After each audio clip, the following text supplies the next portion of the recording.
Are you insane? Su Buxian, the bell ringer, originally intended to speak out. After all, he somewhat understood that guy's character, always managing to surprise others regardless of the circumstances.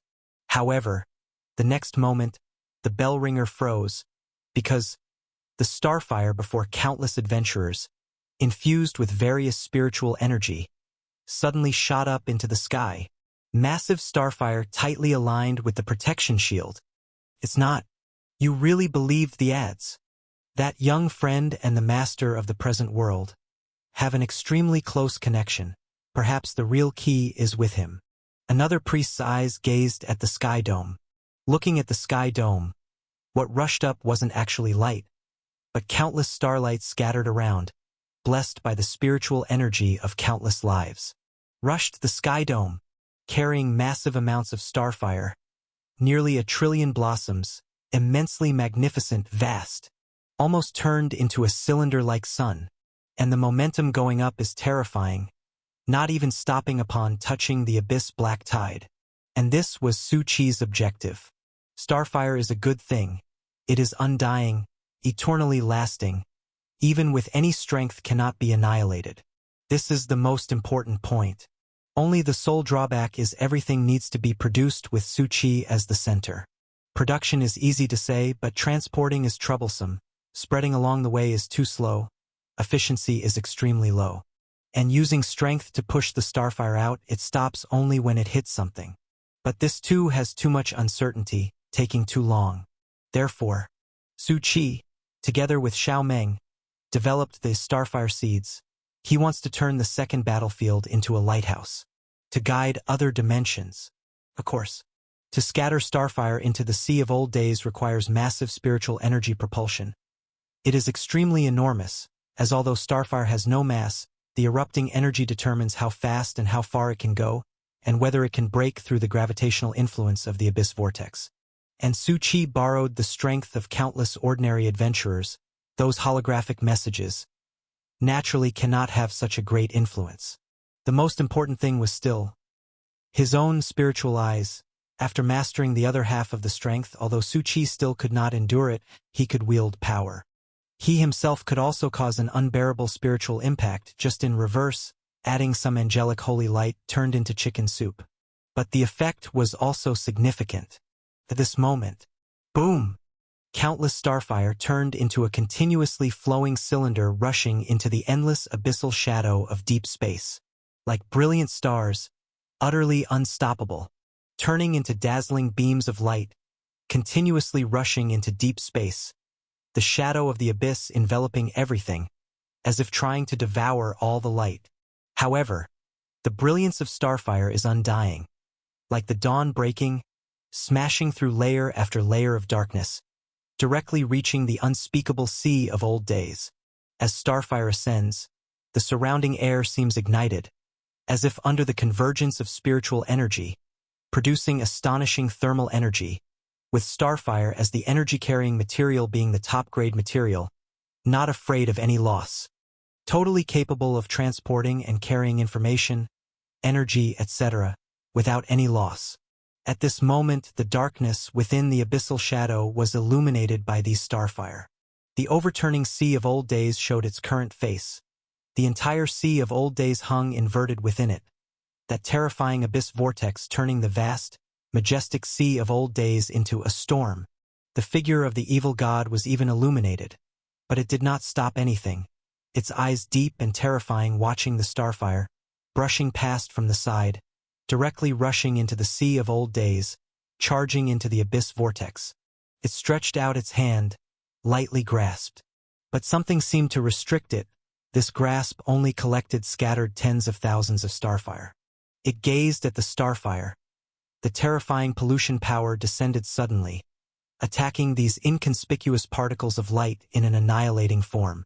But in the next moment, the starfire remained unscathed. Its eyes still deep and terrifying, only now with a slight anomaly. Boom! It threw the starfire into the vortex. That sheep head gave a hoarse and terrifying doomsday ah. At this moment, countless adventurers couldn't help but look up to witness this scene. After all, It was too dazzling. The Sea of Old Days has been illuminated. The Sea of Old Days lit up by the starfire charging in ferociously. Although on the second battlefield it appeared as a massive column, in the Sea of Old Days in deep space it seemed very small, like a flashlight illuminating the vast sea. However, even so, faintly, countless forbidden lands also revealed themselves. Some of the forbidden lands seemed to be intertwined with eternal darkness and eerie white light, forming a nightmare world that sends shivers down the spine. Some endless black and white stretching like the tentacles of the abyss, silently extending, burying everything in deep shadow, and those flickering white lights, as if twisted by despair and pain, forming an abstract black and white painting, bringing waves of chills. Even one could see the already dead old world tree root, twisted tree roots like black bones, twisting together, thrusting directly towards the gray forbidden land, the trunk covered in layers of black and white phantoms. What are those vague figures appearing in the gaps of darkness? They seem to be gnawing at the old world tree? Even a glance at these phantoms, one quickly forgets their appearance by lowering their head. Their forms are elusive, seemingly wandering between darkness and white light, sometimes turning into wisps of smoke, sometimes condensing into terrifying entities, causing deep fear among countless adventurers. In this black and white interwoven forbidden land, time seems to stand still, shrouded by a formless pressure that makes even just watching overwhelming, crushing down like a weight on the hearts of numerous adventurers. Everyone, quickly close your eyes. Do not look. These taboos, the unseeable, will trigger ominous.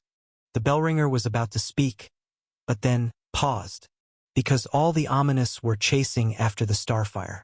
Such a large number caused a violent tremor even in the ominous universe. In the depths of those old days, namely the ominous universe, those more terrifying black and white shadows emerged in the glow of the starfire, writhing like awakened nightmares, emitting eerie whispers. Each phantom seems like an embodiment of ominousness, exuding boundless ominous pressure, sending chills down one's spine. Numerous adventurers felt oppressed in this atmosphere of fear, glancing at each other, trembling incessantly, their hearts shaking uncontrollably, many lowering their heads, not daring to continue watching. Yet, that horrifying sensation of body trembling lingered in their hearts, utterly uncontainable. However, the glow of the starfire was not extinguished by the appearance of these black and white shadows. Instead, it spread further, the brilliance scattering more than before.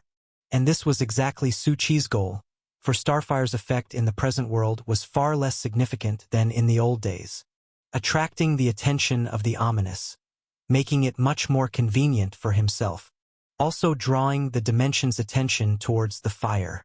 Under the relentless pillar of Starfire's assault, the forbidden land was exposed before everyone, allowing countless people to touch the taboos without being sought by the ominous, precisely because there were too many, now being dragged by the starfire.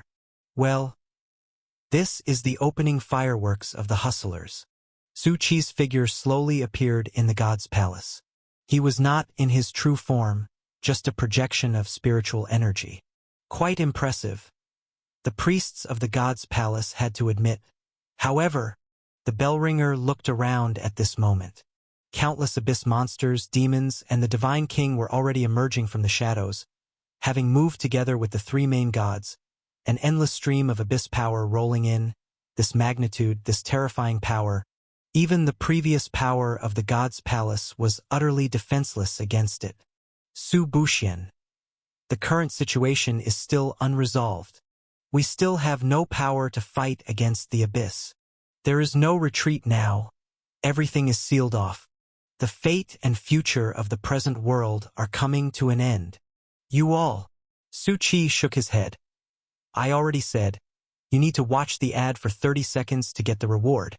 Although his voice was not loud, it made the high-ranking members of the god's palace, who were clutching their fists in solemn despair, pause in shock. Just because you didn't watch. Now, the reward has come. At this moment, the second battlefield in deep space had already become the brightest lighthouse. Like a small sun in the night sky, Combined with the traces of charged dimensions, it awakened everything. Now, the first ship has arrived.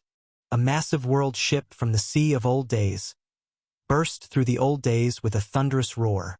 With a vast momentum, it approached the second battlefield, with continuous thunderous booms. The gaze of the evil god was terrifying to the extreme, the aura of death emanating from it. The erased dimension? This world ship carries a star river, and it's impossible to discern what dwells within. Yet it shines with a particular white light. Demons within the abyss, the monsters are attracted to this light, repeatedly trying to approach, but are blocked by the invisible barrier, leaving them only to roar in the darkness. Within the rapidly changing shadow crevice, the world ship approaches like a giant star river. As it draws near, the surrounding space begins to twist, rippling like waves. Then, countless magical lights flicker amidst the shadows, like meteors streaking through the night sky. Rivers of spirit power erupting with completely different strength. Numerous projections descend. These beings of varied forms hail from dimensions different from the present world. Some are entwined in flowing light, their robes dancing in the wind. Some emanate strong magical aura, seemingly capable of tearing apart the entire abyss. There are dragons, beastmen with various green skins, elves, and other races appearing, their gaze resolute, gathering into an unstoppable force, seemingly well prepared. They launched an attack on the dark tide within the abyss. Is this the magical dimension that had vanished countless ages, only living in legends? Amidst this roaring symphony of magic, even a saint-rank magician of divine king level is shockingly appearing in everyone's sight. She, draped in luxurious magic robes, holding a starry stone-embedded scepter, projecting an awe-inspiring pressure. Her aura is like the sea of stars, profound and vast, as if she can overlook the entire universe. Let us pray for all beings, listen to the echoes of the universe, and tear apart this endless darkness. Her enchanting magical voice resonates in the surrounding space, her words transforming into a powerful magical energy, instantly gathering the strength of numerous lives together. With her incantation, numerous races raised their scepters, weapons encrusted with various gems, and in the air, countless magical runes gathered in an instant, flashing like brilliant stars. Under her control, the runes transformed into radiant beams, thundering towards the shadows of the abyss. Light of annihilation. The beam became incredibly dazzling, tearing through the breach in the dark tide. Amid the light, the shadow of the abyss began to twist, collapse. The abyss power like an endless dark tide shattered in an instant. Rumbling sounds echoed, like thunderous waves. The monsters and demons of the abyss roared unwillingly, attempting to escape this formidable force. Yet even in large numbers, facing the annihilation-grade magic, they still seem powerless. That light, like a sharp blade, slices the darkness open a bright path. Under the guidance of the magic god king, countless beings of the magical dimension followed the light, charged into the path torn through the darkness, stepping onto the second battlefield. In this bright path, numerous adventurers from the present world glance at each other, the high levels of the god's palace filled with shock and indescribable astonishment. Why? The magical dimension that had disappeared and hasn't shown any trace for tens of thousands of years appears now. I do not know. But now I know one thing. The bell ringer stood up, gripping his weapon tightly, his gaze pointed forward. Our fate seems not yet concluded. At this moment, the demons within the abyss grew increasingly enraged, furiously striking at the barrier of the bright path, trying to shatter it, to sever the support from this dimension. The three god masters watched this scene coldly, although surprised, but only chillingly handed, even with support. How just one shot from the world ship will overturn it. However, boom! The leader, Magic God King, did not retreat, and behind her, the massive world ship suddenly unleashed the long-contained strength stored within. Even stronger, more terrifying magic reached an astonishing level, even invoking the power of the stars, harnessing the universe. To combat the power of the abyss, three god masters. And as this power emerged, the three god masters, including the evil god, their gazes became icy to the extreme. The evil god, even more, cold enough to accommodate several black holes in its eyes, wanting to swallow everything. More importantly, it seemingly saw traces that should not appear in this world, a being that was once a god master. Its hoarse, cold voice, each breath made the abyss tremble, spoke a few words. Magic, dimension, master. The magic god king's chanting voice flickered with countless runes, leading all the creatures of the dimension to unleash thunderous roars and violent fire of annihilation. It instantly turned into a dazzling pillar of light, directly shooting towards the abyss. That pillar shone as brightly as the sun. At this moment, the beings of the magic dimension began to cast their respective powerful magic, forming brilliant beams of light, converging into a mighty magical current, bombarding the shadows of the abyss relentlessly. With a loud explosion, the dark shadow was completely shattered, and the path to light became wider. The three abyss gods were ready to let terror descend with a flick of a finger. But unexpectedly, the three existences joined together. The evil god stood silently in the deep space, eyes like a black hole, gazing through the chaotic battle, staring at the twisted space, seemingly watching something. While below, the high-level members of the god's palace were somewhat surprised at this scene. Logically speaking, opening a path through the abyss shadow in this dimension would be enough, and they could now completely enter the second battlefield for support, yet they chose not to. Why are they still continuously using strength? The light god and life god lord have now been sent to the divine pool within the god's palace to heal their wounds.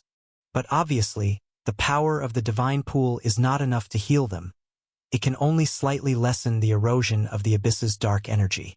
Their wills now show extremely weak aura, marked by traces of black and white devour. The battle with the three abyss gods was unknown how fierce, but such severe injuries are surely not simple. Thousands of the divine pools of the temples have been drained dry. Only then did the life god lord and light god tremble in their eyes and slowly open them. Yet their wills seemed never to have slept, though weak, pale-faced, with their bodies full of penetrating holes. But as they opened their eyes, they weakly showed a smile and spoke. I really didn't expect to have a chance to see this scene again. Putting everything we have on the line seems to have been the right choice. Although we still haven't won, at least we've managed to hold on until this moment. The bell ringer was standing by, listening to the two's weak conversation.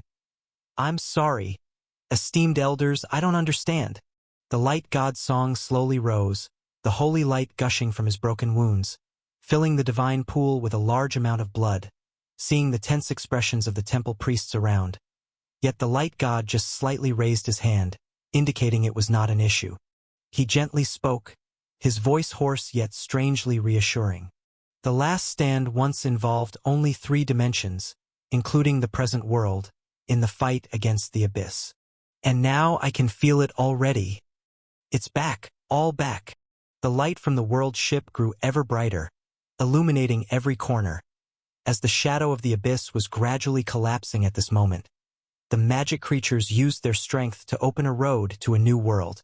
And in the next moment, the vast sea of old days engulfed by the abyss, stirring countless storms, continued to flicker with starfire like a lighthouse. Countless people looked up to see other outlines just like the world ship earlier, rushing out from the depths of the sea of old days abruptly. Boom! Boom boom! Boom boom boom! The continuous impact suppressed the black tide, forging a sea route to the second battlefield. Although still not victorious, at least we've held on until this moment. The bell ringer was standing by, listening to their weak conversation. Sorry, honorable predecessors, I don't understand. The light god's song stood up slowly, holy light gushing from his broken wounds, and a large volume of blood filling the divine pool. The expressions of the god's palace priests around him tightened, but the light god merely raised his hand slightly, signaling that it was of no concern. He spoke gently, his voice was hoarse, yet inexplicably comforting. In the past, the last stand consisted of only 3 dimensions, including the present world, fighting against the abyss. And now I can feel it. It's back, all back. The light from the world ship grew ever brighter, illuminating every corner, and the shadows of the abyss were gradually fading at this moment as the magic creatures used their ability to open a path to the new world. And in the next instant, the Sea of Old Days, vast and occupied by the abyss, stirring countless storms, continued to flicker with persistent starfire like a lighthouse within. Countless people looked up again, seeing outlines similar to the world ship that just appeared, shooting out from the depths of the Sea of Old Days. Boom! Boom boom! Boom boom boom! The continuous impact suppressed the black tide, creating a passage to the second battlefield. A world ship, like a brilliant star river, tearing through the darkness of deep space. In the background, other outlines seemed to be rushing out, but everyone's gaze was already fixed upon it. What is this? The bell ringer murmured. It's a world ship from the mechanical divine country. The world ship was completely different from the magic dimension, resembling a gigantic metal fortress, gleaming with cold silver light. On the hull, intricate cold metal intertwined with patterns. Every meter of movement emitted a deep and powerful rumbling, as if a dormant heart was awakening. As this ship suddenly charged into the second battlefield, space underwent violent distortion. Like the passage just blasted open by the magic dimension, it seemed prepared just for them, as numerous life forms from this world ship began to appear collectively in projection, vast and boundless. All the life forms had mechanical bodies, and the gods on this side were completely different. Numerous towering mechas like mountain ranges, their metal armor shining in the light, chest lightning containing energy akin to millions of stars. And there were also racial distinctions here. Transformers darting like lightning across the second battlefield, a torrent of millions, directly dispersing and devouring the vast shadows. Numerous mechanical beasts crawled slowly, their steel scales gleaming with a cold light, massive claws leaving deep impressions on the ground. Their roars were deafening. Though electronic sounds were severe, it posed no major problem. And there were mechanical giant dragons, loaded with mysterious energy, able to spit out blue energy particle beams that tear through the darkness, destroying any invading black tide. As the hull advanced, the world tree of the mechanical divine country surged with strength like waves. Cold metal and rampant power utterly suppressed the black tide, widening the passage. And the next dimension's world ship stepped onto the stage. This world ship emerged as if from a dream. Its form was constantly changing, filled with elements of fantasy, the hull glimmering with brilliant colors like a flowing rainbow. The surface of the hull was covered with strange colors, sometimes flickering, sometimes spinning, silently channeling mysterious transformations. Fantasy dimension. Except for the final battle, the last 3 dimensions to be ended have all appeared. The Life God Lord raised his hand. With the barely recovered remaining strength, he directly blocked the vast attacks from 3 God Lords, plus the explosive power of the world ship, barely holding out. With the arrival of the world ship, the creatures of the fantasy dimension poured out like a tide, a truly spectacular scene. Countless dreamlike beings floating in the air, colors intertwining. Like a dazzling feast, featherlight phantoms soared through the sky. Notes like concrete sounds echoed across the battlefield, possessing substantial lethality. Cutting through the shadows, the creatures of the fantasy dimension were imaginative, and their forms were various, blending countless elements. There were also numerous toy races, 2-dimensional races, anime life forms, and those mysterious phantoms, their light forms like morning dew weaving through the battlefield, wielding stones radiating dreamy glows in their hands. Gentle spells echoed in the air, summoning vast attacks from the fantasy images. Each wave shimmered with dazzling light before the enemy. Next, the 3 dimensions were Eternal Life Dimension, Food Dimension, and Divine Tree Dimension. Each showcased different strengths. A giant Xuanwu stood as the guardian of the Eternal Life Dimension's world ship, its shape like a legendary divine beast, a massive body, scales shimmering with unusual light, its roar echoing across the heavens, accompanied by a powerful presence, launching an assault on the black tide. The world ship of the food dimension was like a joyous feast, charging into the second battlefield with fearless posture, bringing about the eruption of various cosmic spices. Each inhalation of aroma, the blood around these life forms grew even more vast, and the final divine tree dimension differed greatly. Rumor had it that within the divine tree dimension existed something known as demon fruit. Consuming it granted ability, but would also come at a cost. Certainly not everyone possessed it, as the divine tree produced fruit extremely rarely, each harvest triggering fierce battles. Others sought strength through the tree's energy, transmitting within them, like spiritual energy, but completely different, named Chuck.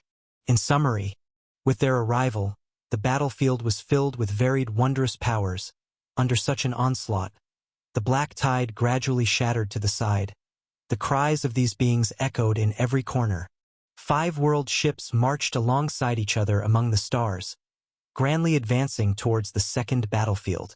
The strength of the 3 godlords was barely held back by the life godlord and the light godlord, via the remaining power of the world ships.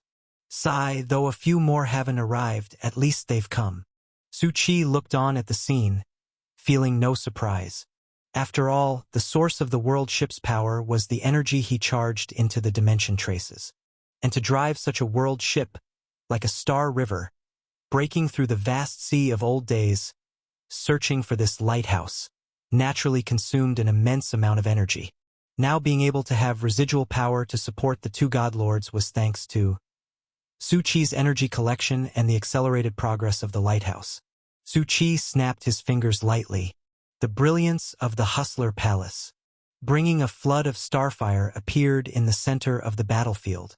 Amid the 6 dimensions grand procession, almost unstoppable countless abyss black tide monsters were easily destroyed, directly venturing outside the black tide, entering the second battlefield yet to be swallowed. And at this moment, 6 silhouettes flashed instantly in front of Su Chi. Su Chi and the Bellringer were presently at the god's palace. The Bellringer raised an eyebrow. These 6 are currently the leaders of the 6 dimensions.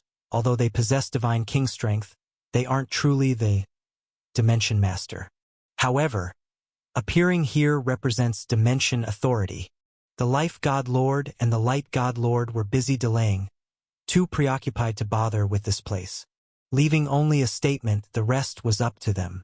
The Bellringer slightly tensed, as the other senior members of the God's Palace looked at him, seemingly appointing him as the spokesperson for the present world. Despite not being a divine king, the Bellringer had reasons for that. Not only did he hold the status as the disciple of the master of the present world, but possessed the qualifications of a divine king. Were it not for limitations, the Bellringer could easily break through to God, spending hundreds of years to reach divine king. He did not shrink back. The most important matter now was to achieve consensus with these spokespeople. However, the 6 silhouettes did not look at him, but at Su Chi. This is the highest decree of the Dimension Master, Lord Subuxian. Next, we will follow your directives. Bellringer? He glanced at the people around him. Although each of them currently exuded an aura at the level of a divine king, it was clear they also embodied the power of divine summon entities. But even so, each one of them held a status similar to his. The Bellringer did not embody the power of a projection because he was waiting. After all, he was the disciple of the master of the present world. If the master of the present world returned, he might be the only one capable of bearing that power. So for this moment, he kept waiting, coupled with his control of Hongzhong, which greatly aided the battlefield.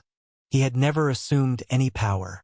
And now, even though various divine powers constantly projected from the sea of old days, he remained the current general commander of the God's Palace, overseeing the overall situation.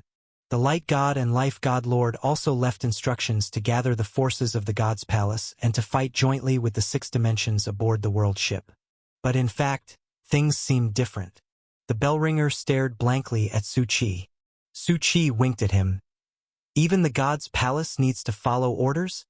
The bell ringer was about to speak, suddenly paused, and looked at the 6 dimensions beside him. He went silent for a moment. Is this the idle person business you mentioned before? The bell ringer now understood that the words left by the life god lord and light god were not instructions for him, but for Su Buxian. And although there are still many questions now, he seemed to have realized one thing. He looked at the magnificent world ship like a star river around him and the starfire glittering all over the sky. Is this your true foundation, Su Buxian? Moreover, the bell ringer also understood one thing, that is, the hope indicated by the Eye of Destiny seemed to lie with Su Qi. However, the bell ringer looked towards the abyss. Now I still must throw some cold water, because numbers are never the key to determining the outcome of this battle. It is the most supreme strength, the most terrifyingly powerful existence that decides everything. What he referred to was the God Lord. At this moment, the light god, life god Lord, after draining all the temple's power, had managed to regain some strength. But when faced with the 3 horrific entities of the abyss, they could only endure stubbornly using the remaining power of the world ship. The bell ringer, even upon seeing the appearance of the world ship, breathed a sigh of relief, but it was not yet time for a decisive battle. He not only said to Su Buxian, "Ladies and gentlemen, do you see that abyss vortex, in that endless black tide? That terrifying abyss vortex, with its enormous black tide sweeping even the sea of old days, harbored the doomsday from the abyss. In this dreamlike land, the black tide of the abyss vortex resembled a giant black hole, akin to a cosmic disaster. At the center of the vortex, thick darkness rotated with an overwhelming sense of oppression, as if tearing everything around it apart. The black tide surged, as if countless souls were howling within, resonating with hoarse and despairing voices. That sound entwined into a sinister hoarse cry, terrifying and piercing, instilling a sense of foreboding in one's heart. I have a really bad feeling. The bell ringer stared intently at the black tide in the abyss vortex. To be honest, even though the ships from several dimensions appeared, besides the 3 god lords taking action, the abyss didn't show any major movements, but this lack of movement felt like the calm before the storm. It's not just him. Others probably felt it at this moment as well. The distant abyss vortex lay dim and bleak. Anything traceable would be swept away, and the black tide of the abyss was like an endless nightmare, slowly devouring the world's colors. Each ripple was like a violent tide, sweeping the dark currents of the sea of old days into this endless disaster. The land of extreme evil trembled. The light of the root of the New World tree appeared so weak at this moment, its traces caught in the vortex becoming part of the black tide. In the blink of an eye, filled with overwhelming despair and fear, as if spreading from endless darkness, covering everything. Boom! Just as this black tide surged, the evil god of the abyss finally moved. Its figure hovered above the vortex, surrounded by indescribable terror and pollution power. A mysterious aura spread from it like a tide. Its deep gaze fell upon the vortex's core, giving a slight gesture as if conveying an irresistible command, causing the vortex's power to erupt instantaneously as if accumulated for ages. Here it comes. Doomsday. The life god lord and light god lord, though struggling to hold on and delay, were actually keeping their focus on the evil god, also noticing the power over there.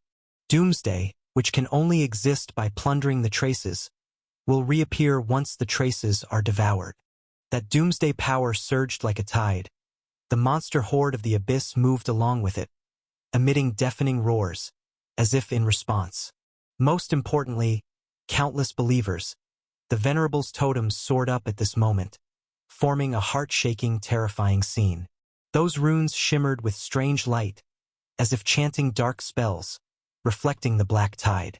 The entire space was filled with suffocating pressure, as if a catastrophe was about to descend.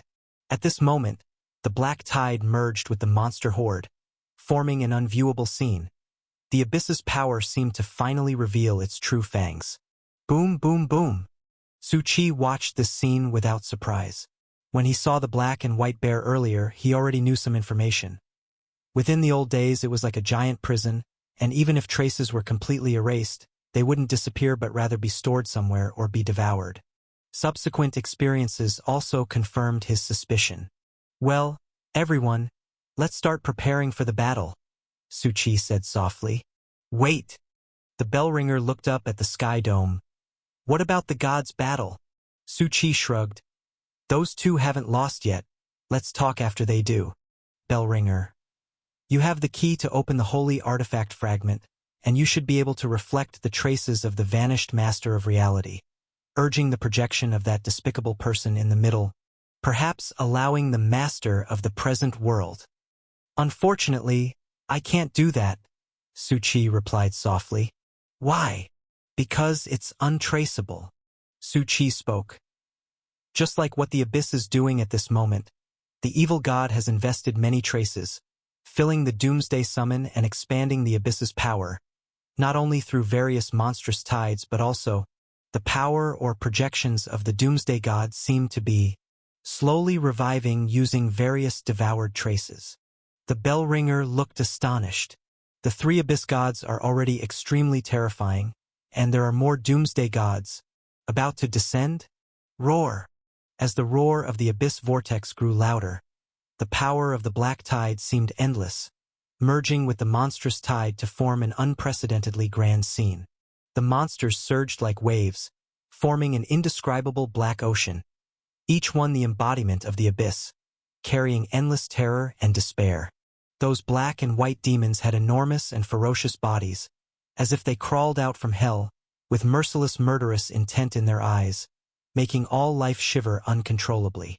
The surge of the black tide carried infinite power, as if ready to engulf the entire second battlefield, assaulting everything that stood in its way. Each wave roared as if announcing the invincibility and terror of the Abyss, with the believers bathed in the black tide. The radiance of countless totems continuously rose, intertwining with the darkness to create a magnificent yet heart-palpitating scene. The power of the Abyss surged like a tide, ripping apart the edges of the second battlefield into a desperate black and white wasteland. "It's coming! The invasion of the Abyss is coming!" In this terrifying scene, all things were like dirt, with only that deep black tide and monstrous tide relentlessly surging like the hand of death, slowly reaching out to all life, as if to turn everything to nothingness, leaving only suffocating despair. Ultimately, the frenzy of the Abyss will sweep away everything, impacting every corner of this world, becoming an unavoidable catastrophe. Boom, boom, boom. The demon gods were descending, and in the 6 dimensions, numerous divine projections descended with the divine summon. Witnessing this scene, the bell ringer's heart settled slightly. "Okay, I've arranged everything." Su Qi snapped his fingers, and starfire blossomed like flowers in countless areas, separating and spreading. It seemed something had changed. Hundreds of people in the Hustler sect also possessed exclusive core chips and were receiving various information from the chips. An orange character card and a full hidden library appeared before each person. This was achieved through the power coupling of the Hustler Palace. "Wait, arranged? What about you? Where are you going?" The bell ringer, realizing Su Buxian was about to leave, was startled and quickly asked. "I'm breaking through, man. I've been stuck in Sequence 7 for too long. Breaking through will increase our chances." "Oh?" The bell ringer wanted to retort that breaking through from Sequence 7 to Sequence 6 won't make much difference, at least not enough to count in this battlefield. But Su Qi directly extended his hand. "Also, take these." He tossed the Starfire chip to them. "All right, the important members of the Hustlers sect, second only to me, will control everything well." The bell ringer watched as the Starfire adhered to his skin and blended in. His eyebrow twitched. "Wait!" But in the next moment, Su Buxian's figure disappeared without a word.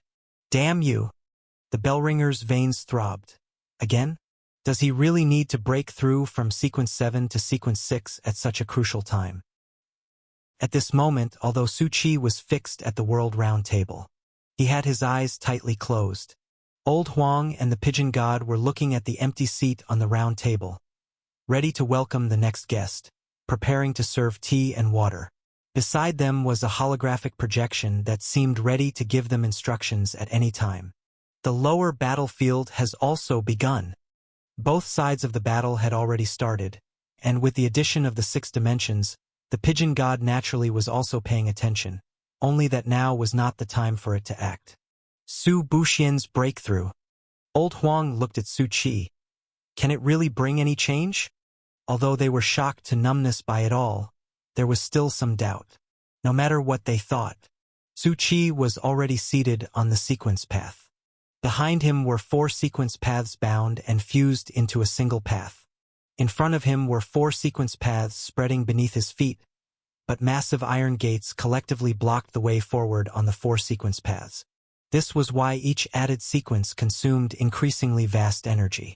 And each step forward along the path also faced giant gates, requiring immense energy to break through and press on. Thus, those attempting breakthroughs normally accumulate substantial resources and spiritual energy, using it to forcefully break through the gates. This spiritual energy typically manifests on the sequence path behind them, being compressed by those aspiring to break through. After all, the usual storages for spiritual energy are on the sequence paths, and once the limit is reached, it compresses further the more extreme it is, making it easier to break through that gate. But Su Qi was completely different from others now. The sequence path behind him was both long and wide, with spiritual energy far exceeding others' capabilities. Upon invoking the sequence projection and erupting with terrifying spiritual energy, everything became entirely different. At this moment, along the sequence path behind him, a multitude of imperceptible rituals densely spanned from the sequence starting point to the step beneath Su Qi's feet. Almost every step was suppressing and restricting hundreds of rituals. At this time, thousands of meters of the sequence path had become a high-speed rotating mass undergoing continuous compression, releasing a cacophony of terrifying, sharp, explosive sounds from its immense spiritual energy. How to describe it? It's as if one were stuffing a small planet with multiple neutron stars, like black holes. There was a reason why he wasn't torn apart by this frenzied, terrifying spiritual energy. The first reason was the extraordinary sturdiness of the 4 sequence paths. Second, it wasn't so immense from the start. Su Qi was constantly mending and filling it with numerous rituals for restraint. Even now, his own spiritual body was laying out automated rituals. Luckily, the Book of Knowledge offered many variations and exceptionally strong rituals. Otherwise, during seclusion, he would have been torn apart by the rampant spiritual energy. In truth, even now, spiritual energy is constantly accumulating by the second, almost resulting in another mishap earlier. That's why back then he chose to ingest the T-virus genetic blood serum to acquire the blood demon strength, opening the 5th sequence path to alleviate the pressure. Though that sequence was just laid down, reducing the pressure only slightly. Now, here was Su Qi, as if among beings about to collapse into black holes at any moment, rapidly spinning, with numerous spiritual energy particles unleashing wild power every second, all compressed to the extreme within spiritual energy stars. And at this very moment, the terrifying momentum of the abyss on the second battlefield is growing increasingly frantic. A massive wave of demons and followers, accompanied by black and white monsters capable of devouring traces, is sweeping through everything with unparalleled frenzy. Yet, the defense line is retreating more slowly than before. The reason is simple. The addition of the vast combat power from 6 dimensions, causing a sudden expansion in fighting strength, and not just ordinary combat power. Various exhilarating forces are exerting tremendous impact on the battlefield. Moreover, there is unified battlefront, unified command, unified network, and the 3 major functions of the Hustler Palace are exploding into action. First is Sanctuary, the radiance of the immortal palace, which even covers everyone. Second is the Divine Pool, used for recovering injuries and spiritual energy, though it also has nurturing effects which are currently unnecessary. The third is Space, allowing each of the hundreds of hustlers to take things out of their personal space, with capabilities for transmission and teleportation.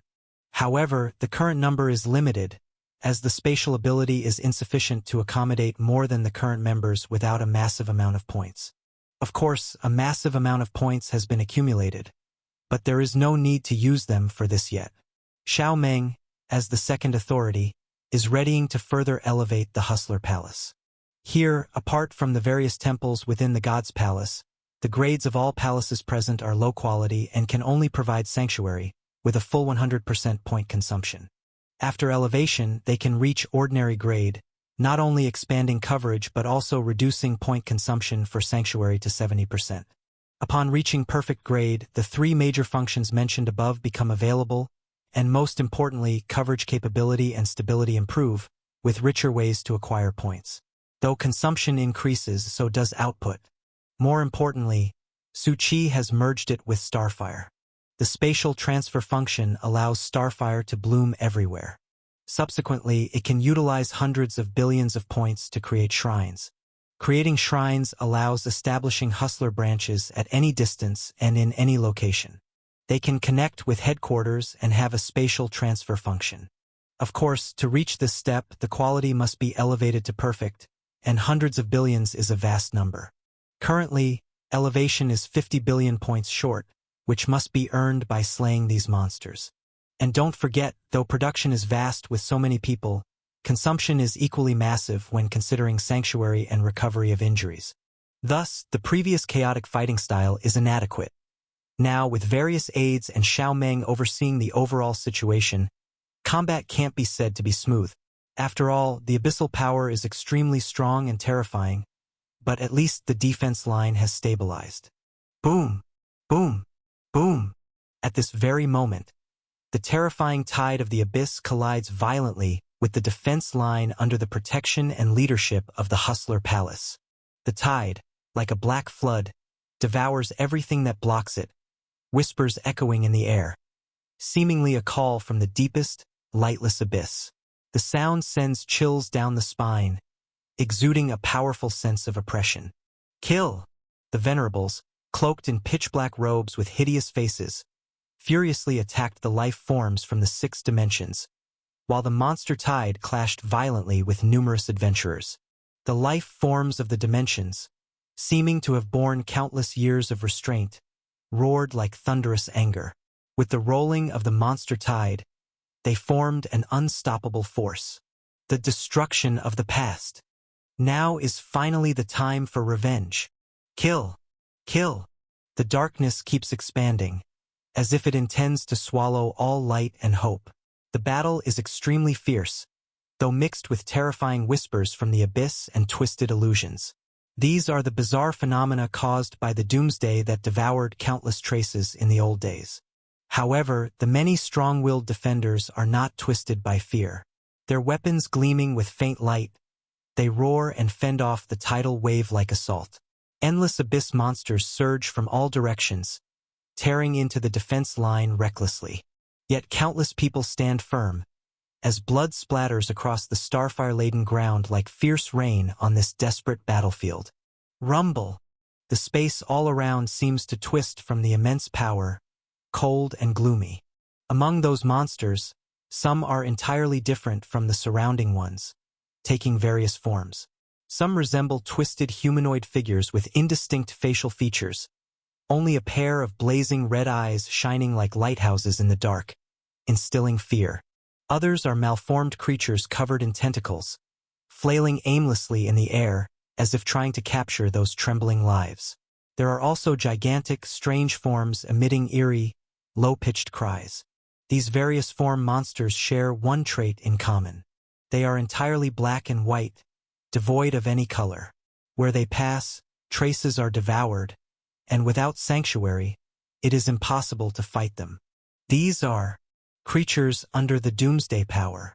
Much like the monsters derived from the powers of the 4 gods, these too come from the depths of the sea of old days, influenced by the doomsday reflecting the evil god, forming the black and white army. And when the doomsday surges like this, load reserve energy, activate second strategy. The next moment, the entire second battlefield was even more dazzling than before. Starfire is flickering, the power of sanctuary is surging, and there are huge informational frames at each defensive hub. What is that? The whole expanse of the second battlefield was vast beyond measure, with many districts showing gigantic holographic images. Those nearby looked at the information above, a glint of surprise and doubt in their expressions. Is this real? At each hub's Starfire station, you can perform long-distance teleportation by investing points into it. Is this a way out? Perhaps it has other uses, but at least it gave the numerous adventurers another reassurance. In this terrifying frenzy, adventurers fought with all their might, even if their bodies seemed so insignificant before this furious tide, where blades and claws intertwined, flames and shadows fused. Hiss, hiss, hiss. Roar. The abyssal monsters charged towards the crowd with unspeakable madness, trying to tear their bodies, devouring their souls. Countless low roars interwove on the battlefield, the air thick with smoke and intense atmosphere, the skyward radiance flashing constantly, forming a stark contrast with the abyss's darkness. Various runes, magic, lasers, and battle roars wove into a majestic tableau. Though that twisted boundary was continually advancing and shrinking, the six-dimensional defenses were still slowly retreating under relentless assault. Yet despite this, the morale of the defense was not diminished but, instead, surged like rocks amidst mighty waves. Every living being kept roaring, charging, completely different from previous chaos, doldrums, panic. It's important to realize, in the chaotic camp of mixed fish and dragons, although vast in numbers, all fought on their own, and the originally powerful combat strength could not even unite 1/3 of their force. How exactly is that guy doing it? The bell ringer murmured. At this moment, a voice suddenly rang gently beside him. Spiritual power. Every piece of starfire in the sky carries a wisp of spiritual power. Although negligible individually, the whole sky full of starfire is something astonishing that Su Buxian seems to be making a big move. The bell ringer shivered suddenly. Who was speaking? As he turned his head, a man in a purple top hat and tails startled his pupils. Long time no see. The traveling merchant slowly smiled. Junior brother. In this endless war between abyss and dimension, the most important part was not the battles of countless low sequences, but the deities. The confrontation between demon gods and dimension gods was staggering. Those demon gods, as if painfully born from the abyss of despair, radiated an icy cold aura, akin to the bone-chilling winds of wintry nights, their phantoms permeating the air like thick fog, appearing to tear apart the entire space and devour every bit of light. Every motion accompanied a heart-wrenching low roar, telling of the abyss's endless despair and madness. Meanwhile, the gods of dimensions came in majesty without fear. There were light messengers descending from the sky, clad in brilliant splendor, like stars twinkling on the horizon. There were great magic guide gods, with holy runes flickering in their hands like the rising dawn, with power surpassing common sense, resisting abyss's onslaught.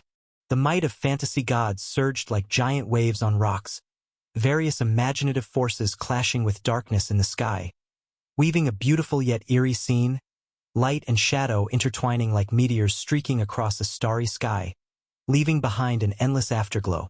And then there were mechanical gods, cold metals exuding infinite blue light, vast super-energy fields composed of mechanical cores, with every passage leaving annihilated black modules. The collision of divine powers at deeper edges, with the abyss's desperate madness and dimension's various means, shone together, though the defense kept retreating. Yet every attack was pursued with full force, various elemental forces intersecting in the air, scorching nuclear power, icy frost, tearing Shandian, all on this stage of war. Many people were giving their all.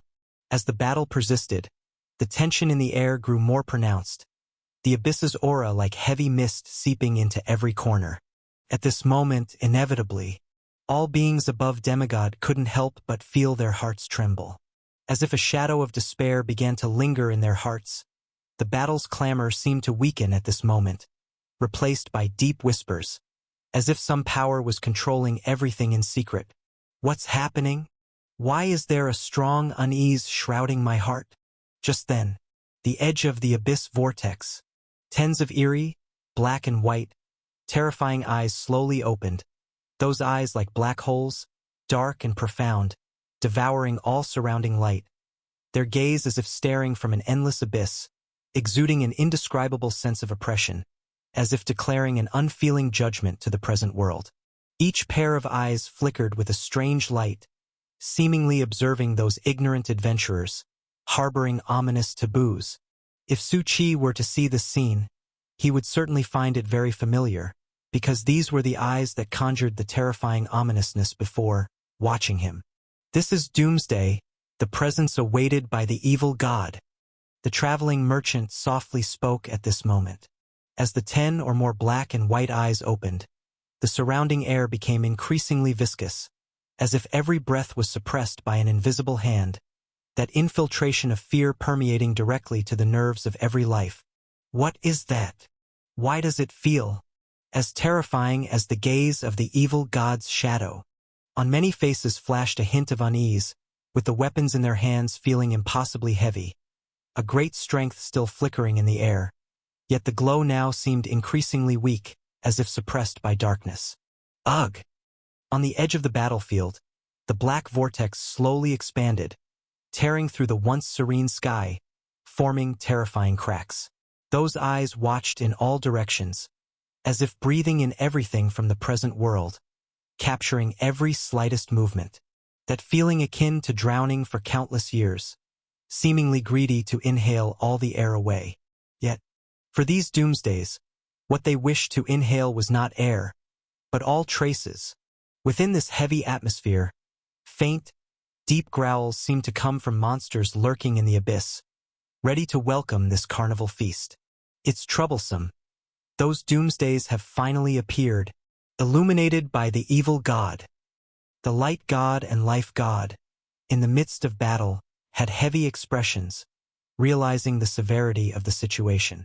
Can it still be delayed? I think it's time for you to end. At this moment, a hoarse, terrifying, and twisted voice that couldn't be clearly heard sounded. The next moment, a slight vibration swept across the battlefield, as if tearing apart the balance of the moment. The second battlefield is trembling. Those edges are completely disappearing. All traces have been utterly devoured. At this moment, the originally black and white sections of the second battlefield crumbled inch by inch until completely turning into darkness, without a sliver of brightness. This is Doomsday. The black and white can only be said to have covered traces from the old days, devouring some of them, but being utterly devoured, all traces would turn into Doomsday. The eyes in the darkness trembled slightly with the vibration, revealing a hint of a thirsty longing, as if anticipating an imminent feast. They want traces, vast amounts of traces. Just now, those were completely unsatisfying. The traces of the world pale in comparison to the allure of the traces on living beings. Those are the traces they most need. Have you felt it? The moment they appeared. The present world is undergoing changes. The traveling merchant watched this scene and softly said, "What changes?" The bell ringer was puzzled. The traveling merchant didn't speak, only saying, "You will understand soon." The bell ringer listened to the words of the traveling merchant, his eyes heavy as he lifted his head, wanting to see some eerie change. But it seemed, a sound of terror exploded in the far distance, and the bell ringer, who possessed the Hong Zhong, instantly sensed it, his gaze penetrating millions of miles, looking over. An Edge Island small battlefield. Here, because of the Divine King battle, someone used the water dragon. A single attack unleashed a massive flood that turned this land into an island. Though called an island, it was naturally enormous, equivalent to a third of a continent, where millions fought against tens of millions of abyss monster tides. But now the entire island had a multitude of disappearing sounds. Various flesh and screams were almost gone before they could even erupt. What's going on? The bell ringer's pupils suddenly contracted, because he saw on the entire island continent pixelated cubes emerging. These cubes summoned as if by an invisible force, slowly appearing in the void, flickering without any pattern, like a mysterious, disorderly dance in the space, unsettling to the core. Their light flickered on and off, as if announcing an imminent disaster. When these cube flashes illuminated a corner of the space, Time seemed to pause at that moment. Then, the substance at that location was ruthlessly annihilated, as if sentenced to death, torn apart by an invisible giant force, causing everything around to shatter with a crisp sound like breaking glass, becoming fragmented and lifeless.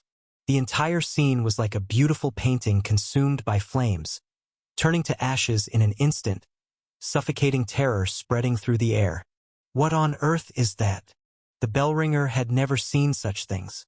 These cubes flickered into existence without any pattern, and once they appeared, everything at their flickering location was directly annihilated, everything collapsing in an instant.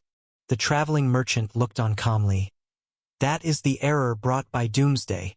Doomsday is like a software shell deleted of all data, now being filled with massive data, but doing so creates lots of bugs, errors, which are the so-called taboos. The traveling merchant's voice was hoarse. If these taboos become too many, it will cause the entire system to collapse. The present world? No, everything, whether you see it or not, will collapse. Everything will thoroughly end. And such changes naturally fell into the eyes of the various dimension gods. Their gaze exposed cold anger and burgeoning murderous intent. Because the scene was too familiar, their once dimension was destroyed in such a way. Kill! Yet the terrifying black and white pupils of Doomsday indifferently gazed at everything, even expecting the appearance of those cubes. They did not care. Before becoming Doomsday, they and the evil god, even the entire abyss, were the existence to end everything. The atmosphere sharply transformed at this moment. A tense and urgent situation almost rushing forward. The aura of Doomsday had already awakened. Even if it had not yet devoured enough traces, it was still evident the terror they brought. All life sensed an ominous foreboding. The abyss's strength seemed to spread at that moment, like surging tides, pushing towards the dimension's defense line, fear engulfing. While amidst this endless ominous taboo, the aura of Doomsday revived, like an invisible hand gradually covering this continent. Boom, boom, boom. At this moment, two gods of the gods' palace still entangled with the three abyss gods. The light god, with solemn eyes, gazed at Doomsday and the places where the cubes appeared. It seems we couldn't stop it after all. The abyss never saw this revival as any prologue, but the final act of everything. It intends to completely end everything with this once. Both realized they could no longer wait. They prepared to leave here, to activate the previously prepared trump card. However, a slight ripple passed, seeming to tear through all traversed spaces. Boom! Their bodies trembled. The erupted divine power with some unrestrained tremors. And the next moment, a vast phantom slowly appeared. The sheep's head visage, cloaked in a robe formed of endless pollution, rolling forward. The evil god's strength could now move. We're in trouble. As the strength of the evil god surged, the light god and the life god instantly felt immense pressure. Boom! The evil god's profound and terrifying gaze focused on them. Isn't it time to end? At that instant, the evil god's body emerged with several strands of Doomsday's power, and a lift of its hand turned sacred divine power and the vitality of life to nihility in an instant. The two gods were suppressed, groaning in pain. Their aura suddenly weakened, divine power collapsing, becoming frail. They stared deeply at the evil god. You actually fused Doomsday into your body. Madman. But only the evil god had the capability to do such a thing. Absorbing Doomsday into oneself equates to constantly consuming traces, but at the same time gaining its traits, growing increasingly terrifying and powerful as more traces are consumed, transforming into that terrifying Terminator. And naturally, this involved massive traces. Was it truly the traces absorbed from those rituals established through countless years of collected flesh, or perhaps, that eye? To actually use your eye as a sacrifice, the light god rasped, staring firmly at the evil god. It seems you've steeled your heart to destroy everything. It's better not to mention it, but as soon as the eye is mentioned, the pupils of the two gods shrank, because the evil god visibly grew angry, with an overwhelming murderous intent that erupted with a red-hot fury.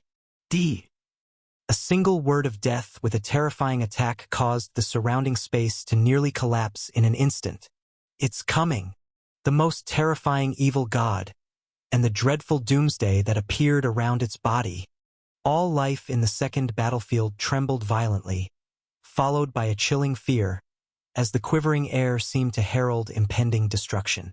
As this ripple spread, the atmosphere of the battlefield ignited like kindling, spreading instantly. The power of the abyss surged like a tide, fierce and unrelenting. The soldiers at the defensive line felt an even heavier oppression, and the shouting around them was gradually drowned out by fear, as if the entire world was frozen in this moment.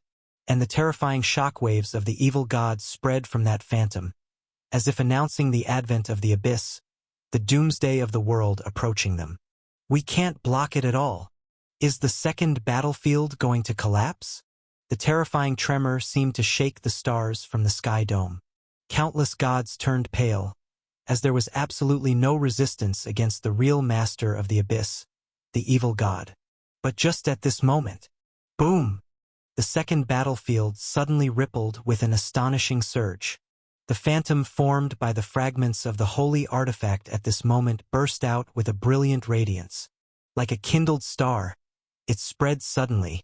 The radiance flowed with endless divine power, instantly enveloping the entire second battlefield, with light splashing around like white waves, rippling with a warm and resolute aura, dispelling the fear that oppressed the mind. With the spread of the radiance, even the surrounding air seemed to vibrate, and the once solidified world began to return to life at this moment. The radiance of the holy artifact was like an invisible shield facing the waves of the evil god's onslaught, carrying incomparable resistance, directly facing the terrifying impact, with each beam of sacred illumination trying to tear apart the terrifying power imposed by the evil god. It's the power of the master of the present world. The bellringer's body trembled with excitement. Yet the traveling merchant was much calmer because he knew his own teacher could not possibly return. The attacks of the evil god were like a storm, but under this protection of light, they were all blocked. It seemed that even the strongest dark power could hardly violate that sanctity, as within the light seemed to contain ancient wisdom and endless hope, as if telling of the ancient history and the possibilities of the future, interweaving them into a magnificent tableau, merging light and dark, good and evil, hope and despair together. This is the power of the teacher, the only existence capable of confronting the evil god. The bellringer said excitedly, "Teacher, it's best not to call." The traveling merchant said softly, "Prepare to gather the battlefield. This power is just a passive eruption. The evil god of the master of the abyss can't attack now because it lost half of its strength, still recovering now. Do you see those doomsday fuse to its body? The traces of devouring will transform it into the most terrifying existence, above that rank of the gods. Terminator." Regardless, in this surge of radiance, the minds of all were awakened. They felt that divine power, and the spiritual energy within their bodies ignited like a flame, instantly filling their entire being, bringing unprecedented courage. Even countless adventurers' gaze became firm, and the weapons in their hands shimmered with light, seemingly responding to the call of that divine power. The spreading radiance gradually turned into a solid barrier, keeping the evil god's wrath thousands of miles away, protecting the lives on this battlefield. As the radiance continued to strengthen, the evil god's figure began to twist, seemingly encountering an unprecedented resistance. Yet that terrifying aura did not weaken in the slightest. Master of the present world. The evil god's terrifying single eye fixedly stared at that phantom. A mere shell with power, yet still wanting to protect the present world. Give me an end. The evil god's terrifying power persistently bombarded the sanctuary. Holy light erupted by the phantom. Like a torrent, it continuously poured down, striking the sanctuary. Holy light displayed by the phantom. Originally, that radiance was as majestic and solid as if it enveloped the Star River, surrounding the entire second battlefield, offering endless hope and protection to all living things. However, as the evil god's power grew even stronger, the previously stable sanctuary gradually showed signs of danger. Boom, boom, boom. That dark power swept like a violent dragon, overwhelmed, devoured all, swallowing the warmth of the radiance, making the entire battlefield seem to plunge into endless darkness in an instant, radiance flickering, the air vibrating like an uneasy ocean wave, rippling with uneasy ripples, the entire second battlefield emitting a dull roar under this power's impact. As if the earth was sobbing, mountains were trembling. Simultaneously, cracks began to appear on the surface of that holy radiance, small fissures spreading like a web, glinting with a dark glow, exuding the evil god's aura. Those cracks resembled serpents lurking in the dark, as if waiting quietly for a chance. Once released, they would devour everything, the whole surface of the sanctuary shimmering with an anxious glow. The teacher's power shouldn't be like this. The bellringer's gaze was heavy. Without hesitation, he rushed directly upward. Upon hearing the traveling merchant's words, he calmed down and saw everything. He understood that his teacher had not descended. This was merely a projection of power. Now he must shoulder it himself. The bellringer melded with the Hongzhong, not at peace with the absence of any trace of the teacher. Perhaps, the teacher truly disappeared completely. After all, the traveling merchant had roamed the corners of various worlds and found nothing. Even now no will had appeared. The bellringer took a deep breath, shook off those heavy emotions. Now he must bear his teacher's power, because everything was waiting for this moment. Come on, let me inherit the teacher's will. The Hongzhong and the bellringer fused into one. The immense power of the entire phantom erupted fiercely. Each advance and retreat, each movement actually counterattacked the evil god's power. The traveling merchant raised his head. His other eye changed color, turning golden. Upon closer look, it was almost identical to the Eye of Destiny. The master of the present world distributed different powers to his disciples. The bellringer obtained the Hongzhong, which could suppress everything, while he obtained the Eye of Destiny. Junior brother can withstand the teacher's power and bring it to fruition. But the direction of destiny is not you. The traveling merchant's pupils gleamed with golden radiance. Numerous trajectories appeared in his eyes with various intertwined complex traces. However, the future they led to was indistinct, and he didn't know who it pointed to, so he could only gamble. Boom, boom, boom.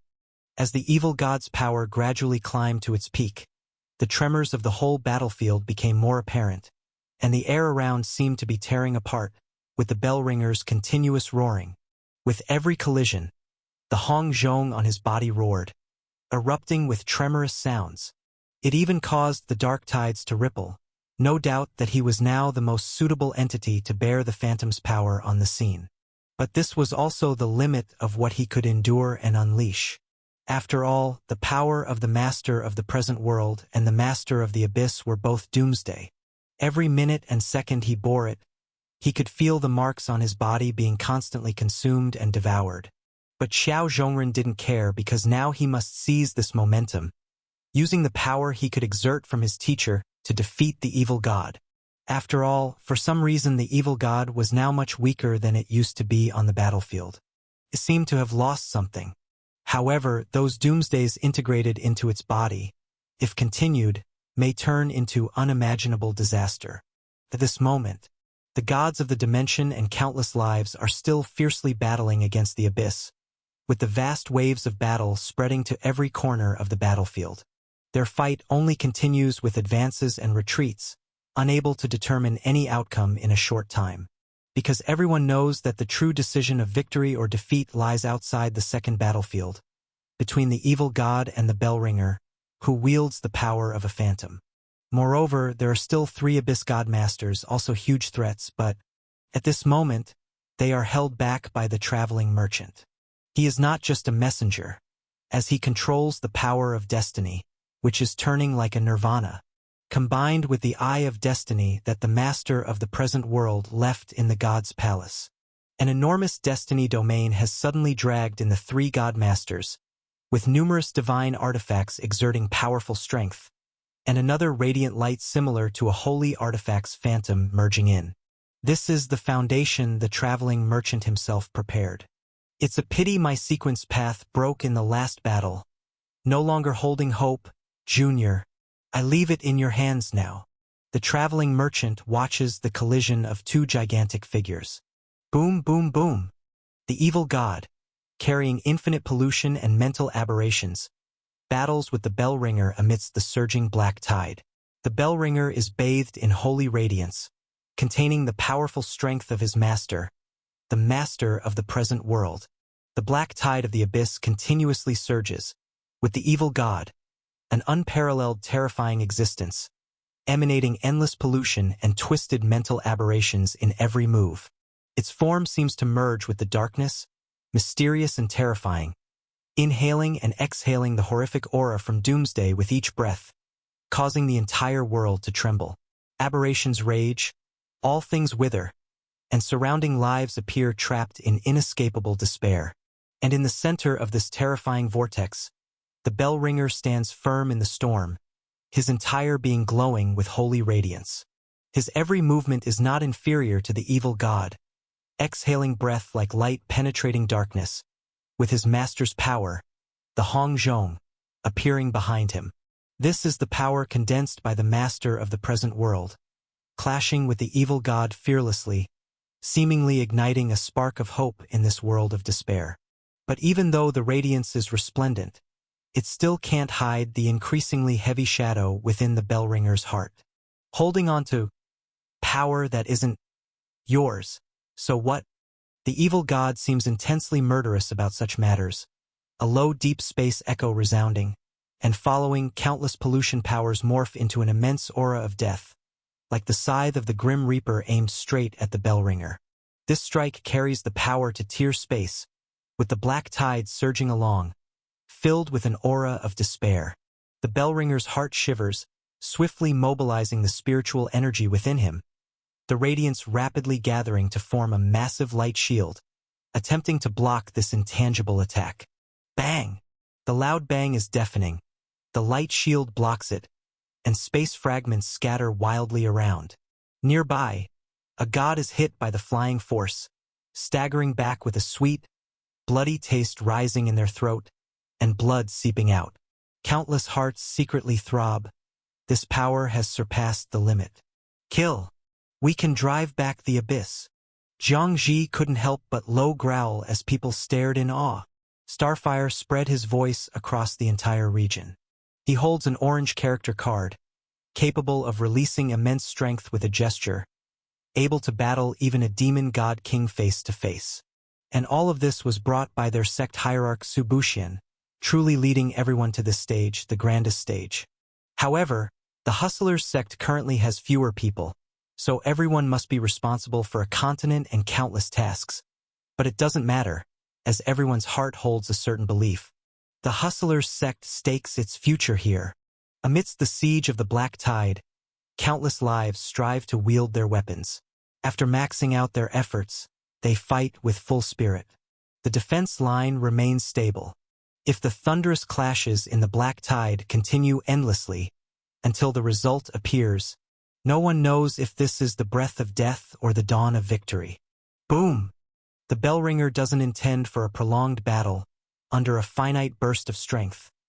He must seize this moment when the evil god's power isn't at its full. In the vortex center, the evil god and bell ringer are like two vast star rivers, intertwining and releasing boundless force, time seeming to freeze at this moment, the entire sky engulfed by the black tide, interspersed with white lightning and crimson gales, as if doomsday has arrived. The surrounding air is thick with suffocating fear and despair, yet it doesn't stop the bell ringer. He closes his eyes, sensing every inch of surrounding space, the power within him coalescing in an instant, like waves rising from the stellar ocean, rapid and fierce. With an unseen summons, the Hong Zhong of light behind him slowly rises, seeming to respond to some cosmic realm, blooming with dazzling brilliance. Boundary of no beginning. At this moment, the Hong Zhong, like a meteor, streaks across the sky, mightily charging at the evil god. A vast space seems intended to pin it down. The evil god's form sways within the black tide, surrounded by twisted shadows and deformed illusions. His deep lone eye, expressionless and chilling like a gaze from hell, penetrating everything, each breath seeming to tear through space, turning into black whirlpools attacking the Hong Zhong. And power compared to, like ants. The eerie whisper was like a particle storm coming from the depths of the universe. Then the evil god's strength flowed continuously, like an endless tide of darkness, devouring everything, crashing heavily against that enormous Hong Zhong, causing large cracks to appear, and the next moment it shattered completely. At the same time, the evil god's eyes flickered with a strange light, its whole body twisting, crossing several star domains in an instant, heading straight for the bell ringer. Humph! The bell ringer let out a muffled sound, the shockwave that shattered everything faster than the evil god's image arrived. He knew he absolutely couldn't get close. After all, his current body couldn't compare with the evil god's, created with a ritual and massive amounts of blood and flesh, and strength. Boom! The two faced off across a distance, retreating while chasing ferociously, engaging thousands of times in the blink of an eye. The evil god seemed to see through every action and intention of the bell ringer, not giving him a chance to escape. The distance between them shrank in an instant. Boom! The bell ringer's eyes flashed fiercely, and the next moment he suddenly stopped retreating, charging towards the evil god at an unimaginable speed.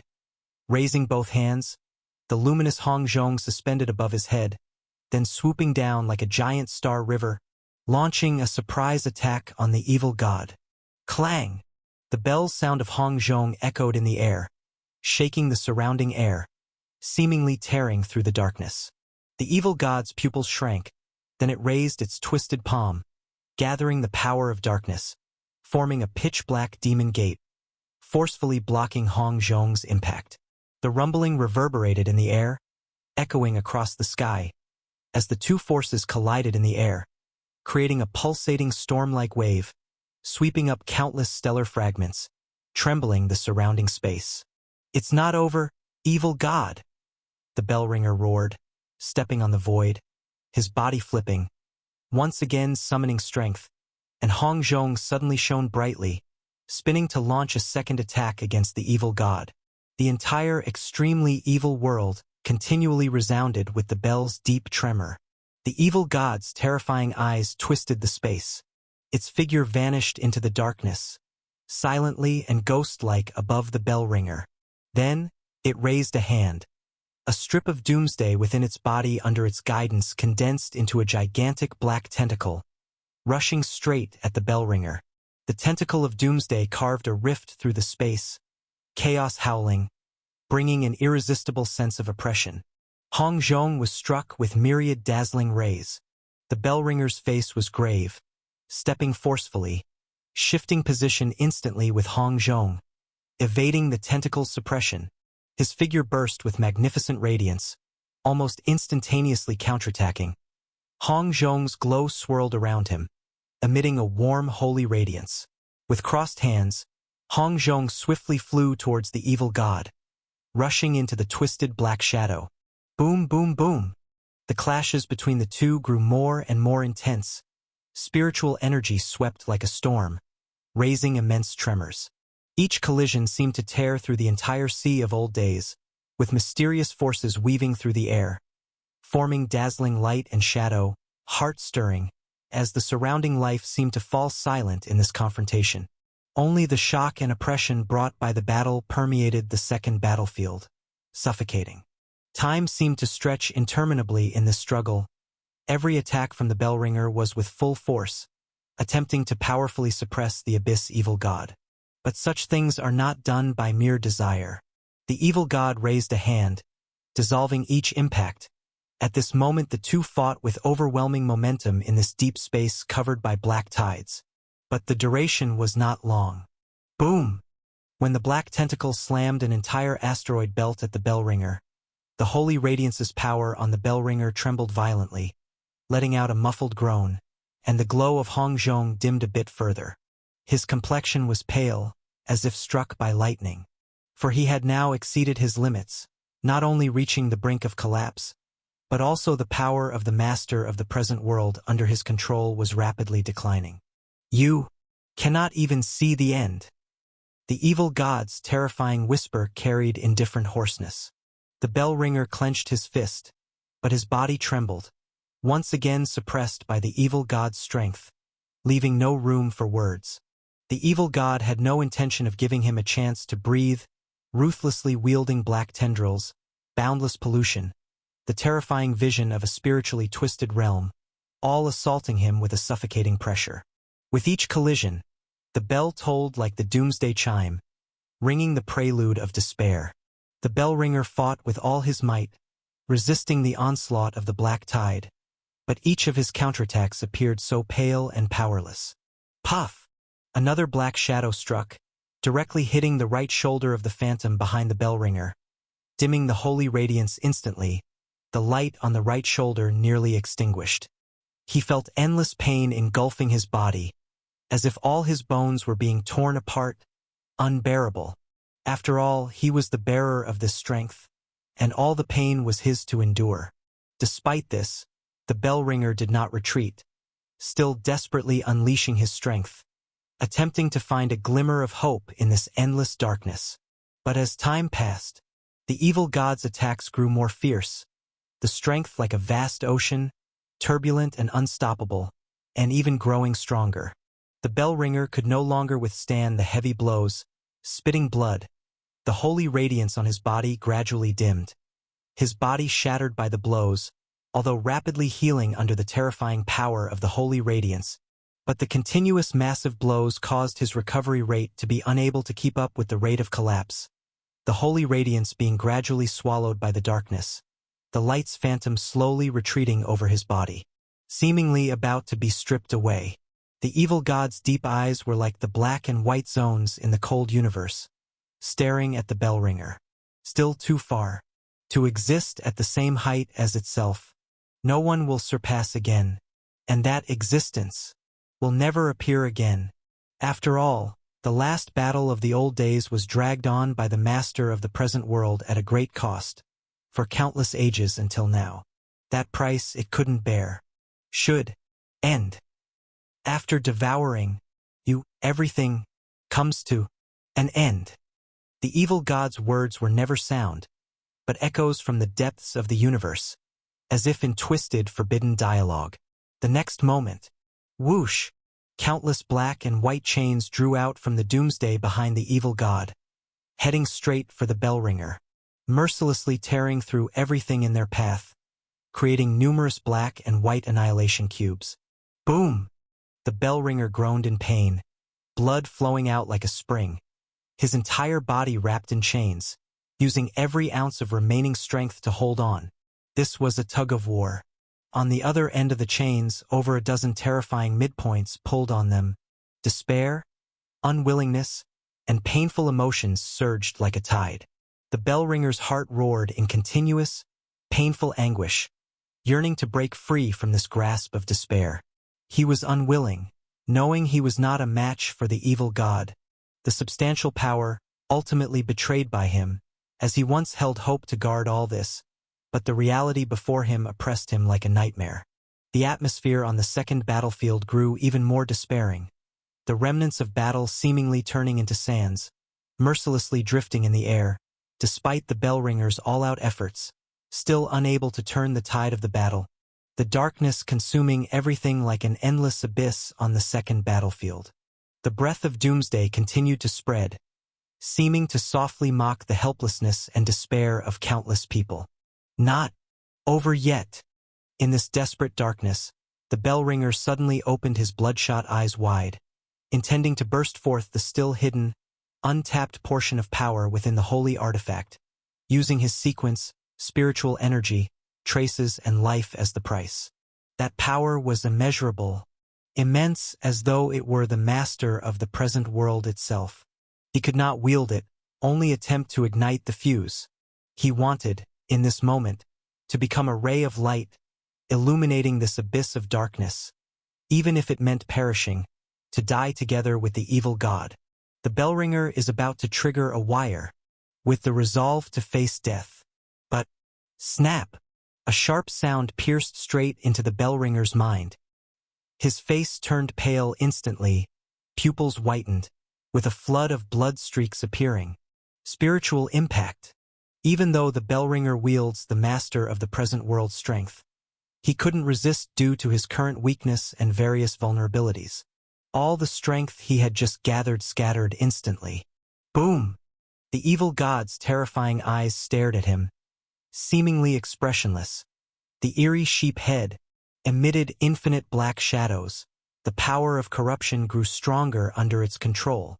Doomsday roared and tugged at the chain, to tear apart the Bellringer and that shadow completely. Despite the Bellringer's desperate effort, he couldn't withstand Doomsday's constraints. The terrifying aura gradually enveloped him. Despair and pain intertwined, drowning his last gleam. Cannot, absolutely cannot, let the teacher's strength be deprived. At the moment he bore this strength, the Bellringer had already understood. There's no teacher's will in it, just an empty shell gathered from the mighty strength like the vast star river, fragments of numerous holy artifacts. No one can wield all of the teacher's strength, including his direct disciple. But no matter what, absolutely cannot. Boom, boom, boom. With continuous onslaught, the edges of Sanctuary connected to the second battlefield began to blur. As if sliced by an invisible blade, the center of the brilliance remained strong, yet seemed like a staggering star, could be engulfed by darkness at any moment. Each impact by the evil god power continually weakened that brilliance's essence. Numerous cracks appeared on the protection light shield of Sanctuary. Doomsday's power seeped from outside, just a few threads of strength. In the next moment, a continent turned to powder under the assault of these threads, fragments soaring into countless particles, then swallowed by the massive abyss vortex. We're being destroyed. The merciless aura of destruction spread within every life's mind, causing them to feel the terror of Doomsday. At this moment, the barrier of brilliance was the last wall, assaulted by a storm, growing ever weaker, seemingly unable to fend off the abyss's erosion. Only the Bellringer was desperately holding on. But as Doomsday expanded continuously, the evil god's power, like an invisible giant hand, tightly squeezed Sanctuary's lifeline. The vitality within the brilliance gradually dimmed. Those sanctuaries that once gave hope under successive impacts grew weaker, nearly disappearing in nihility. The hearts of all beings were filled with unrest and fear. They felt that despair. Even though the collapse wasn't complete yet, covered by innumerable black fog, it was as if placed under an endless abyss. The evil god's eyes terrifyingly gazed at Sanctuary's brilliance, which was connected with the holy artifact Shadow's strength, and had direct ties with the Bellringer who currently bore its strength. But the problem is, the Bellringer's entire body is collapsing every second, flesh exposed, organs visible. Although rapidly healing, it wasn't the issue. The Bellringer had lost the power to resist. Yet why until now? The protection light shield of Sanctuary still existed. Even though cracked, it hadn't shattered completely. However, it won't be long. Boom, boom, boom. Doomsday tugged on the Bellringer, while the evil god's raised hand unleashed overwhelming power towards the second battlefield. Every inch of the second battlefield showed cracks. The vibration frequency grew higher. The brilliance's resistance grew weaker, seemingly ready at any moment to collapse under the evil god's might. More terrifyingly, the surrounding scene also became blurred, darkness and twisted entangled, as if silently devouring, spreading. We're done for. No matter the courage before or the fighting spirit at this moment, they became shaky, even with various mental buffs. Deep within, countless lives could only feel the invasion of despair. Doomsday's aura expanded continually. The evil god's power was no longer just an attack, but a devouring and destructive intent, wanting to turn the entire world to endless nihility. Under this power's erosion, Sanctuary's brilliance gradually lost vitality, like a delicate petal wilting silently in darkness. Whether it's the adventurers ahead or the protecting gods, all under this power's impact, felt. The words called end. The traveling merchant couldn't see this scene because he was still doing his utmost to block the three gods. Yet he could feel the changes in fate's trajectory, his eyes heavy. Haven't arrived yet. Crack. Sanctuary's brilliance started to tremble noticeably, the view of the second battlefield being eroded resembling a nightmare. Despair spread wildly. The abyss power was like an ever-rising tide. The vibrations echoed through every corner of the battlefield, striking the depths of the mind, instilling chilling fear. No! Although the bellringer's mental and physical body was pushed to its limits, he still used his last will to grit his teeth and hold on, to stabilize everything. And at this moment, the brilliance's shaking intensified, about to collapse instantly. Countless brilliance turned into endless fragments, while the continuous abyss power also directly erupted again, seeking to swallow everything. However, at this time, the evil god slightly moved its eyes. Deep and terrifying sight locked onto the shattered but not completely destroyed protection light shield. The one even more perplexed was the bellringer. His face pale, he stared blankly at everything before him. What's happening? Wasn't the power sanctuary he desperately maintained supposed to be shattered? How come there's another layer hidden inside? Is this luminous sanctuary the truly stable one? Then what was all my effort for just now? Suddenly the bellringer moved, a hint of surprise in his expression, for he saw the evil god's brow slightly furrow. Although it was only a brief moment, he could be certain the evil god's emotions indeed fluctuated, which was the first time since the murderous intent outbreak he'd seen such change. But the next moment, the bellringer was blasted by endless strength, gritting his teeth, his whole body trembling. Is this venting anger? And now he couldn't resist at all, being bound by countless doomsday chains, with the glory of his phantom easily suppressed by the evil god, unable to exert even a fraction of the master of the present world's strength, completely crushed by the spiritual impact. Although a small mishap occurred, it didn't affect this desperate situation, with no imminent change, even lacking the means for mutual destruction. And just then, a surge of immense energy burst forth from an unknown spatial rift. This scene was undoubtedly sudden and shocking, as this energy was incomparably massive, even more turbulent than the aura emitted when the world ship charged in, completely in a different league. The evil god's eyes turned terrifyingly gruesome, and the next moment he was about to be dragged into the abyss vortex, becoming Doomsday's devoured prey, the bellringer. He also jolted fiercely, because the strength broke through the chains. The bellringer burst into joy, directly breaking free of the bondage, ready to restore his strength. I can still. No, you can't. A voice softly sounded. The bellringer paused, looking at a figure appearing beside him. His eyes widened. Su Buxian. This is deep space above the sea of old days, a place covered by the black tide, almost impossible to traverse without divine power. And his pupils contracted. Su Buxian had no divine power on him, nor any ancient power or a fluctuation. Just pure, immense spiritual energy, permeating around him. You must know the most terrifying thing about this place is its ability to devour everything. Divine power has its own protection, but lesser beings are different. Like millions of spiritual energy, they'd be drained in an instant. Yet Su Buxian could appear here safely, and the bellringer realized the reason the next instant. Because with every breath, Su Qi was releasing tens of millions of spiritual energy.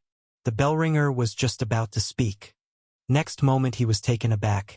An indescribable murderous intent erupted as if from the depths of hell, carrying an anger that seemed to want to destroy everything, making the bellringer's scalp tingle. What's going on?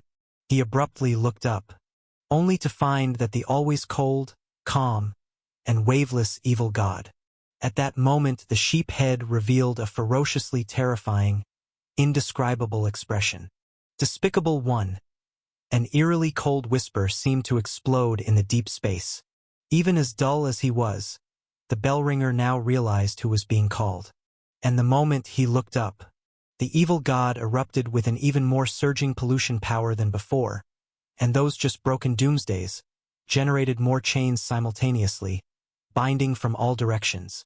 Su Buxian, stand behind me. The bellringer growled, though Su Buxian could stand in this place with immense spiritual energy, without ancient power blessing, without divine power projection. Su Buxian too was only at sequence power. Even if he broke through before, he couldn't break through much further. After he finished those words, the bellringer's pupils contracted because he found the strength had not been restored.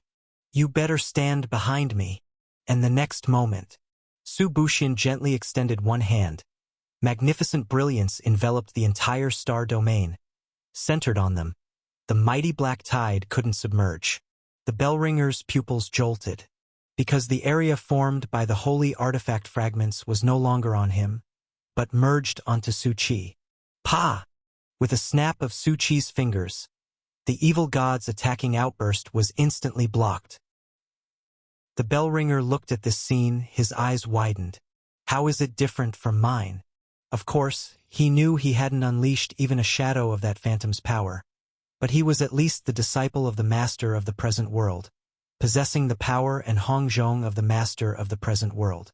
Plus his own rank, the sequence path was the demigod. From any standpoint, having an upper limit far superior to Su Buxian was expected.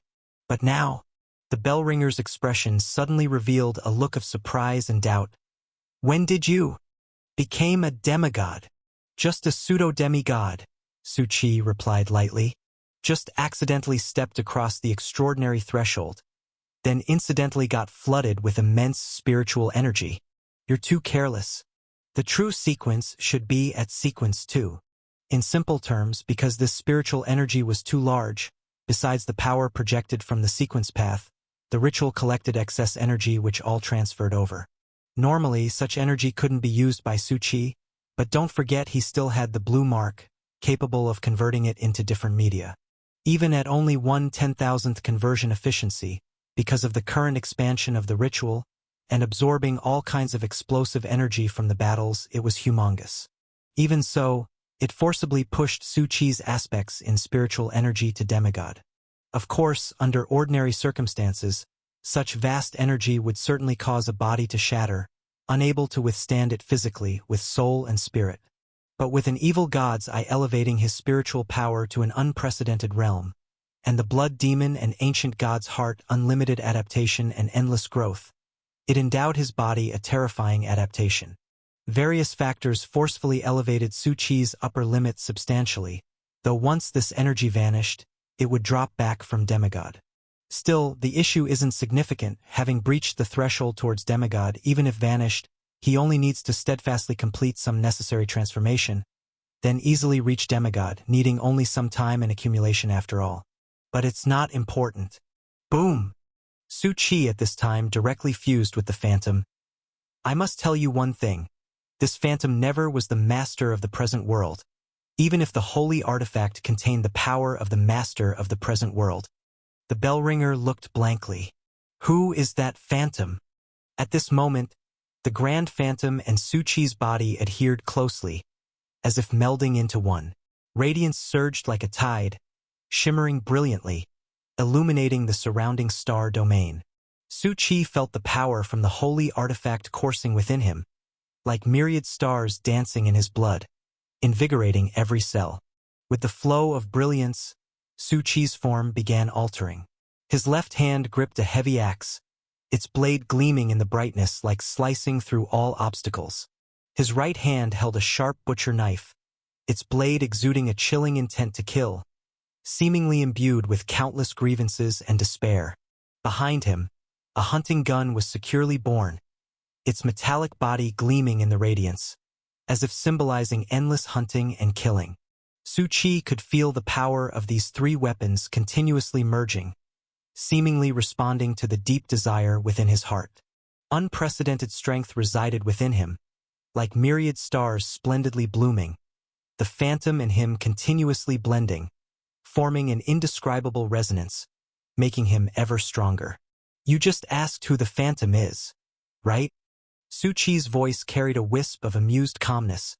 The brilliance twining around him formed an invisible shield, isolating him from the surrounding black tide. He paused, smiled, and said, "It's me, Su Buxian, the bell ringer." Old Huang and the pigeon god, two figures, were standing within the disk, observing the scene in the deep space. "I didn't expect to be summoned by such a remarkable individual," The pigeon god murmured. The master of the present world's strength has been perfectly inherited and fused. Su Buxian might just be the master of the present world's fourth disciple. From the moment it was summoned, it had a vague notion that Su Buxian had a vast presence backing him, considering various ancient forces, the existence of gods, and even the divine king. But it never expected the master of the present world, after all. All the strength displayed was too mixed, lacking any semblance of the master of the present world. I didn't expect it either, Old Huang muttered with a tingling scalp. This bastard turned out to be the despicable person most hated by the evil god. No wonder. Previously, there seemed to be hints in various details, but Old Huang never connected them this way. After all, who could have thought back then such a small, weak individual would have connections with these two prominent dimension masters? Anyway, Old Huang steadied himself, not looking at the evil god but rather something behind it. He reached out and touched a piece of something on the back of his neck. The Abyss evil god is doing something very terrifying. I believe Su Buxian knows, so we must also prepare because that guy is up to something remarkable as well. The pigeon god nodded solemnly. Boom, boom, boom. Su Qi's body erupted with magnificent brilliance, colliding with the evil god's power. He lightly furrowed his brow. For he wasn't the instigator. The moment the evil god saw him, it erupted with power, heedlessly attempting to kill him. And the Bellringer didn't follow him, nor did it put him back into the second battlefield, but went to support the traveling merchant. Of course, it gave the Bellringer a purple character card. White, blue, gold, orange, purple. Purple signifies a character card at the god level. The moment it was presented, Su Qi still remembered the Bellringer's overwhelmingly shocked expression. After all, in prior understanding, a purple character card is the most rare item, rarely drawn among countless lives. But Su Qi possessed it and also handed it to him. The Bellringer prepared to stay behind and fight alongside Su Buxian, but Su Qi refused. If you stay here, the traveling merchant over there will be done for. What Su Qi didn't tell the Bellringer was that he still had more than 50 purple character cards. And he had one black and white card.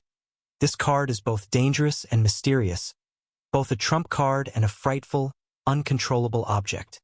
Intuition tells him not to use it unless absolutely necessary. Bang! Su Qi's body slightly trembled as it was struck and fractured, but quickly recovered the next moment. He calmly faced the evil god. Meeting number 1 brother offline. Imagined it would be thrilling, but didn't expect words hardly exchanged before erupting into battle. Did too many gold coins explode? Regardless, Su Qi needs to withstand the current impact of the evil god, despite seemingly perfect control over this phantom's power. But the evil god is not the same level as when it first fought the Bellringer. It is being replenished by the doomsdays behind it, compensating for its lost power due to the missing eye. No, it's not just replenishing, it might even exceed its original state and undergo unimaginable changes. Death. The evil god whispered. Nothing extra. Only this fury of destruction and relentless murderous intent. It came rolling with a terrifying vortex. In the vortex of the abyss, Su Qi's body exploded with dazzling brilliance, like a forgotten star in the darkness, illuminating this eerie domain.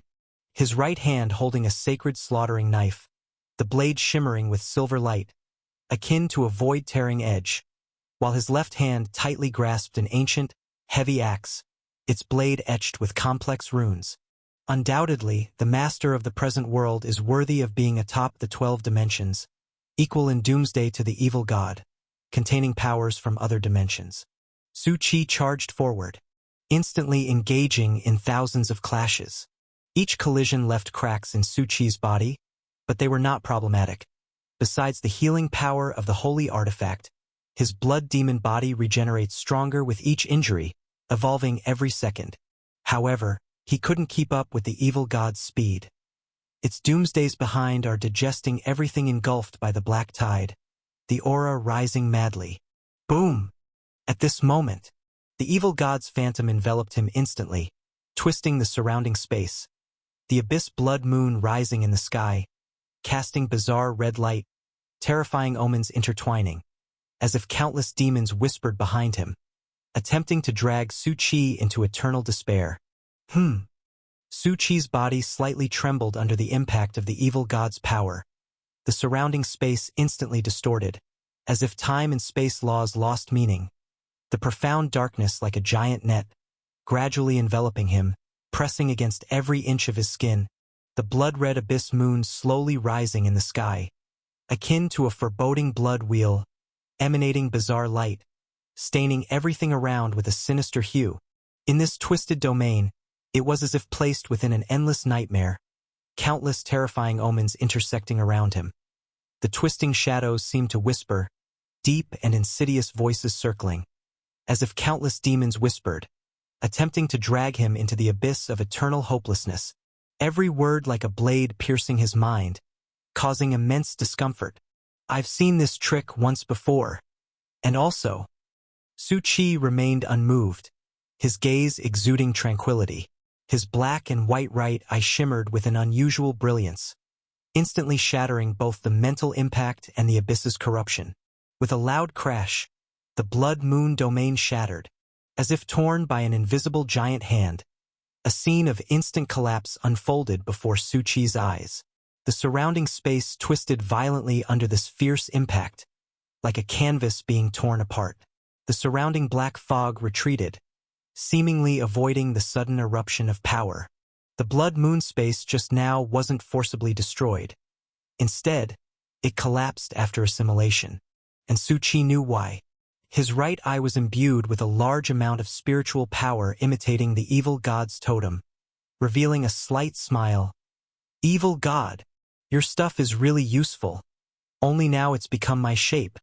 At that moment, the aura around the evil god rumbled like thunder, resonating in this twisted domain.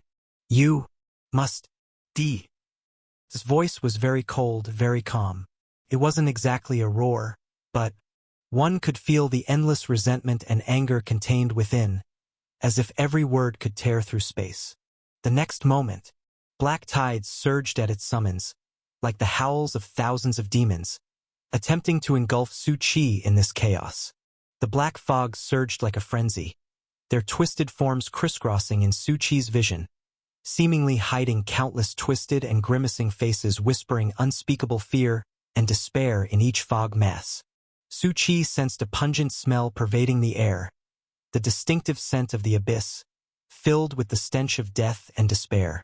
His gaze was as sharp as a blazing torch, penetrating the dense black fog, reflecting its illusion and terror. Shall I use the power of doom? Although outwardly not pressed by the evil god, in truth, every step was like walking a tightrope. Su Qi already knew enough about the current evil god. In the previous spiritual space, he had already measured its foundation, but that doom, a dozen terrifying figures, a corner of the majestic black shadow on the blood moon. That's what Su Qi was always focused on.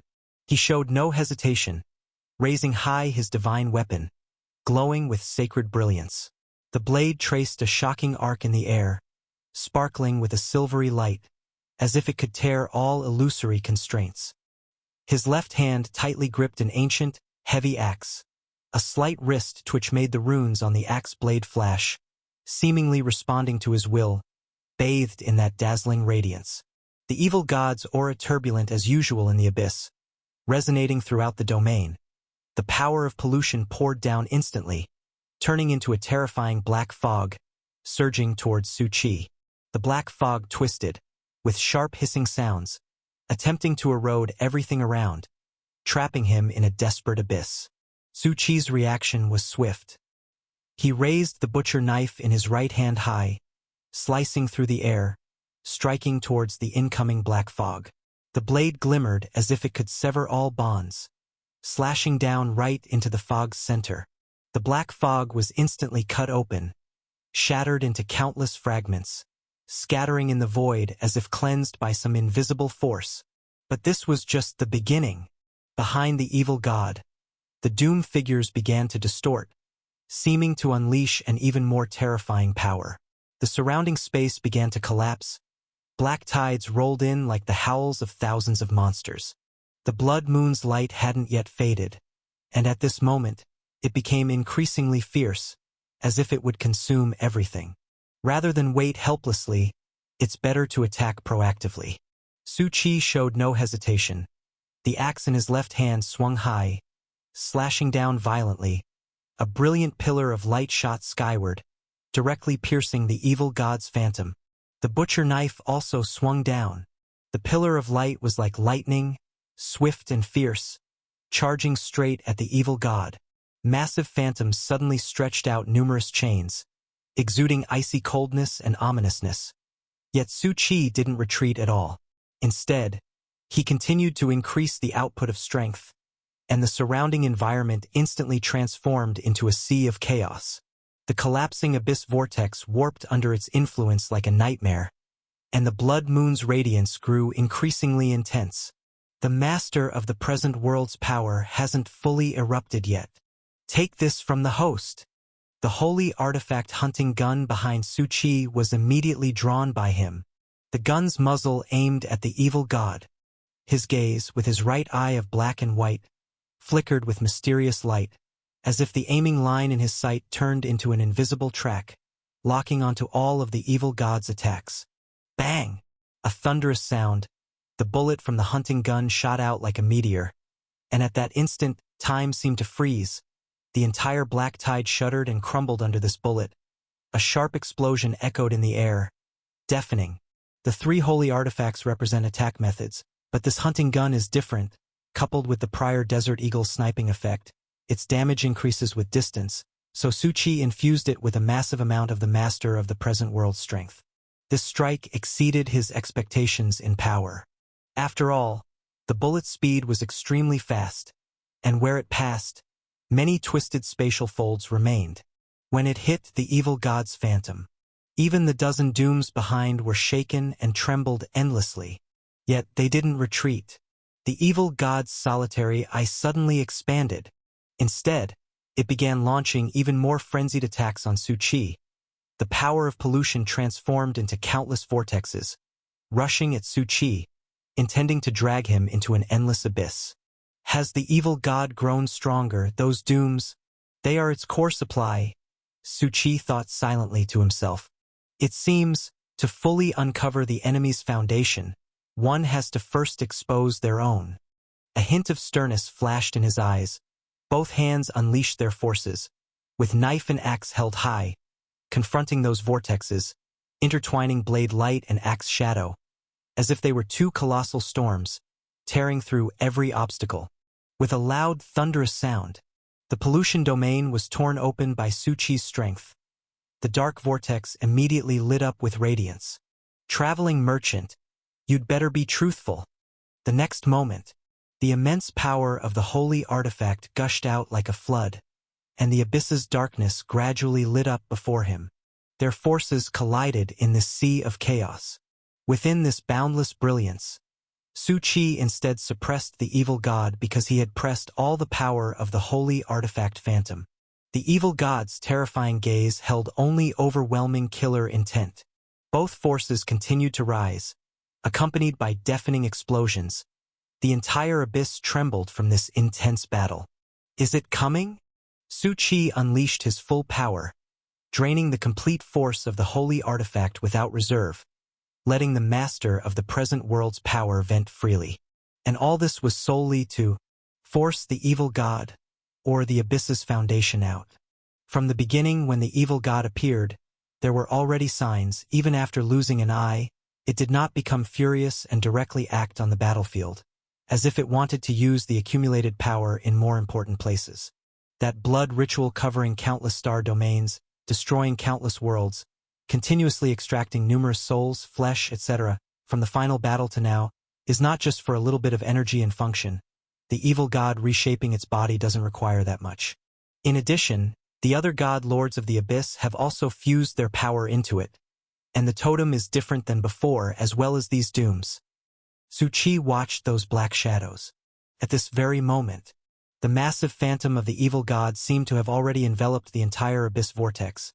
Those dooms residing on its body also sucked in every trace, progressively becoming enormous, terrifying, and faintly with a deadly aura that threatened to break free from shackles. Su Qi had no intention of retreating, seemingly placing everything on the line to continue amplifying his strength. And he also sensed a certain deadly terror enveloping him at this moment. Something was about to emerge. Su Qi knew from the start that the traveling merchant was searching for something, some place, or some existence. By the time he truly understood what the traveling merchant was looking for, it was the moment after he left the anxious land. At that time, it was the third encounter with the traveling merchant. It was then that Su Qi learned more information, including what exactly the traveling merchant was searching for, and why the traveling merchant was so shocked to meet again and valued the number of meetings so much. Various factors led to a significant transaction between him and the traveling merchant in that place. Old Huang was present at the time, but he did not know the content of the transaction. To be honest, the way Old Huang looked at the traveling merchant was also somewhat peculiar, not as if he knew him, but seemed to know something. In any case, the key to the transaction at that time hinged on the number of meetings, and it was not until the traveling merchant reappeared that Su Qi understood the significance of the number of meetings. Because the traveling merchant held one of the powers of the master of the present world. Destiny. He walked through the 10,000 realms, elusive, with nowhere to trace his tracks, searching for someone who could bear that destiny, not on a predetermined path or in a proactive search. The power of destiny plays its role. Countless lives spend their whole lives unable to encounter the traveling merchant. If someone meets the traveling merchant, it is not by chance but a choice by the trajectory of the power of destiny. And this part is entirely beyond the traveling merchant's control. But since it is the choice of the power of destiny, it is equivalent to the teacher's choice, and the traveling merchant naturally follows the teacher's will unswervingly. In countless ages, he will choose to make a transaction with those who have seen him. Just one such transaction is enough to change many people's destinies. Over these countless ages, the traveling merchant roams the 10,000 realms like a phantom, never staying in any place. Among countless destiny trajectories, he is like that one butterfly flapping its wings. And in this scenario, in the vast universe, each teleportation made using the power of destiny could reach any place, any world, any corner of the universe. So the probability of meeting him a second time is exceedingly slim, almost an impossible event. Throughout countless ages, even if the traveling merchant went to the next place every hour, those who once saw him, the worlds he reached in the vast universe, encounters of the same world twice can be counted on one hand. Not to mention whether those who once saw him are still there, as the time span involved could easily start from 100 or 1,000 years. Therefore, only a very few people can see him a second time under the power of destiny, and these people, without exception, the traveling merchant will conduct a second transaction, with content entirely different, truly planting the fire, and wait for them to grow and sprout until they qualify to inherit everything of the master of the present world. That's right. What the power of destiny seeks is none other than someone who can assume the position of master of the present world. As of now, those who have seen the traveling merchant a second time can be counted on one hand, and each one is the top being in various realms today, commanding a domain before the ancient era even revived. There is the Spirit King, the manager, and those who have established the current most terrifying assassinations, intelligence, and so on. And these people, although they are not present here now, it's safe to say they are probably already outside the extremely evil world, because what is happening in the vast area where the world tree root lies is merely the projection of the present powers. Real events occur outside the extremely evil world, in the present world where divine beings are prohibited, where waves cannot crash ashore. Of course, those existences can also suppress their strength like the Bellringer, retreat temporarily from the extraordinary, to enter early or wait for the world tree to bloom, so the extraordinary sequence can join the fray. But this hasn't happened. Only those of the second sequence have appeared, and the truly top beings, like the Spirit King, have not shown up. Initially, it seemed like the beginning of everything, but now it's clear that's not the case at all. Currently, it's all shadow arrival, yet it overturns everything here, vying not just for the origin but certainly something else, and the spirit kings, the top beings, haven't shown up. Besides trying to break through and reach higher ranks, since many, like the 7 spirit kings, have been stuck in the second sequence for a long time. They have never reached the second sequence because their strength could only reach that far to dominate a region. It's because the second sequence is nowhere near their limit. At this position, they can conquer unmatched in the present world. For this reason, they now choose to break through, to truly share in the relics of ancient revived powers. Of course, another possible reason is that they know what important thing to vie for, and it's still not yet the finale. Even if ancient powers appear, they are far from completely restored to full strength, and they are still the strongest factions able to negotiate with both sides. Thus, while the Spirit King has not appeared yet, his weight is not light.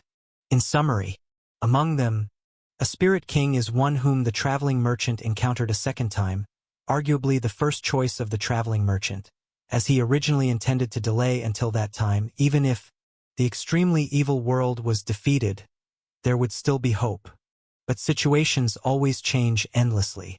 After the trial in the anxious land ended, he was extremely shocked to see Su Buxian's figure once again. What he can be sure of is that he arrived here through the power of destiny, and of course he also knows what exactly is imprisoned within the anxious land. So after encountering Su Qi for the third time, especially after knowing everything he went through in the anxious land, he made a decision. So it was that time. Su Qi reached a major deal with the traveling merchant. If Su Qi could somehow gather a force capable of resisting the abyss in the extremely evil world, which is this very place, he would then hand over the ultimate transaction item to him. The standard of this measurement is actually quite high, at least from the perspective of the traveling merchant. It's very high, which is that it can at least pose an obstacle to a divine king. For someone like Su Buxian, an ordinary person, this difficulty is extremely high, and all the holy artifact fragments along the way are actually his groundwork. If he can seize many fragments, combined with acquiring various ancient powers, there would be a certain hope. If this standard is not met, the traveling merchant would reconsider that Spirit King. The probability rule of the power of destiny also needs to be verified by him, rather than blindly followed. But he lifts his head to look at the vast battle fluctuations in the distance. It seems that Guy seems not only to have done it but even exceeded all expectations. And at this moment, although the traveling merchant is still fighting side by side with the Bellringer's joining directly alleviated a significant portion of his pressure. After all, he holds a purple character card that directly projected the power of the god. However, this is not the key. His gaze extends to the distant eruption. Has the ultimate nearly been forced out? Originally, for this situation I would have paid a huge price, but now, it seems smoothly reached this point. And also, the traveling merchant silently stretches out his hand to wipe his brow, revealing the vast golden radiance within. The reason he has never come forward is exactly because of this scene. Shouldering everything himself, he must carefully hide, not be discovered by the abyss, not make any mistakes. Now it's time for it to play its role. When he saw the world ship, the traveling merchant had a sense of déjà vu because his own eyes also hide massive dimensional traces. Hiding the last foundation, he spent countless ages, apart from searching for the destined person of the Eye of Destiny. It was to energize these traces. This is also the direction from the Eye of Destiny, only I didn't expect this prologue to turn into the finale. Now, it's just a matter of seeing how long Su Buxian can hold on. Before the other party reveals that ominous doomsday, his foundation absolutely cannot appear prematurely. The trajectory seen by the Eye of Destiny is a scene of heaven and earth collapsing, and only when that scene appears can he bring it out. At this moment, the battle between Su Qi and the evil god has reached an intense stage. Even now, as they fight, each side creates a black and white distorted interface. A tense and oppressive atmosphere pervades this boundary. All around are twisted blacks, with overwhelming, terrifying auras arriving. Su Qi's figure flickers amid chaotic light and shadows, with every move accompanied by intense radiance, as if tearing through the constraints of space. Each of his eruptions emits a low rumble, brilliance splatters, divine power spreads. Don't be fooled by Su Qi's astonishing outburst. The evil god's form grows increasingly vague, limbs like shadows drawn from the abyss, twisted and terrifying. Its existence seemingly in complete defiance of laws. Its colossal body swells continuously in the darkness, releasing powerful energy. With each wave of its hand, a dreadful storm sweeps forward, instantly shredding the surrounding black and white stars into fragments and turning them into countless scattered wreckage. The aftermath of the battle starts affecting the second battlefield, with mountains in the distance crumbling from the tremors, dust flying, fragments raining like a storm.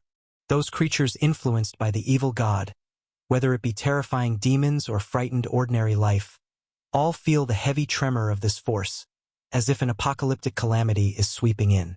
Su Qi's gaze remains calm. He does not retreat. He exhales a breath, gathers vast radiance into his palm, forming a dazzling light ball, glowing like a small sun in his hand. Accompanied by a low rumble, this light ball shoots fiercely towards the evil god like an arrow from a drawstring, tearing through the air, tracing a brilliant light track.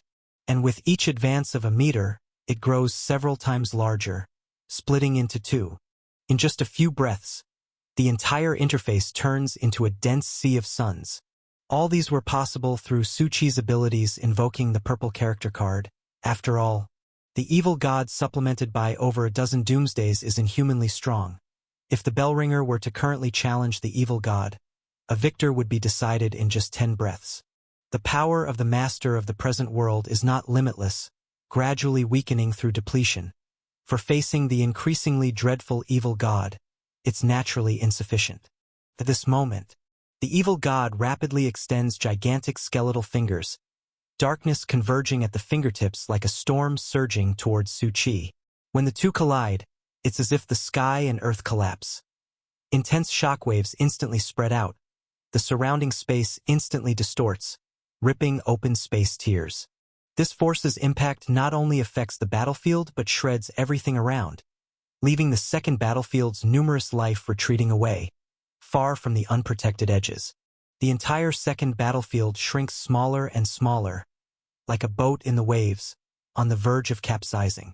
Seizing the flow of ripples from the force, Su Qi swiftly adjusts his state, dashing forward. His body is like a meteor, ferociously tearing through the black tide, driving straight towards the evil god. His hands sketch cold arcs in the air, two holy artifacts sending out flashes of chilling glow, bursting toward the evil god. No choice, it's the only holy artifact that can threaten the evil god, as the purple character card's capability isn't enough to wound the evil god, considering the ordinary god and master of the present world face an unimaginable enormous gulf. The evil god seems to sense the threat, and the surrounding darkness surges suddenly, forming a massive vortex, with the vortex's central power appearing to swallow everything. In front of it, Su Qi's figure looks so tiny, yet he still chooses to confront it head-on, all his strength reaching its peak at this moment. Boom! With a loud explosion, Su Qi bursts with intense holy radiance at the vortex's edge, forming a dazzling beam of light, instantly ripping the vortex apart. Its edges instantly dispersed, mingled with disquieting murmurs and roars in the darkness. Space at this juncture is torn with a massive gap. Seems like a good opportunity. At this moment, Su Qi spins, instantly slipping through the gap, directly facing the evil god. The convergence of darkness and light reaches a peak here. His butcher knife with the axe is filled with invisible power, as if breaking every taboo, directly cleaving towards the evil god's sheep head. The evil god perceives the strength behind it, lifting its gaze, unveiling a terrifying intent to kill.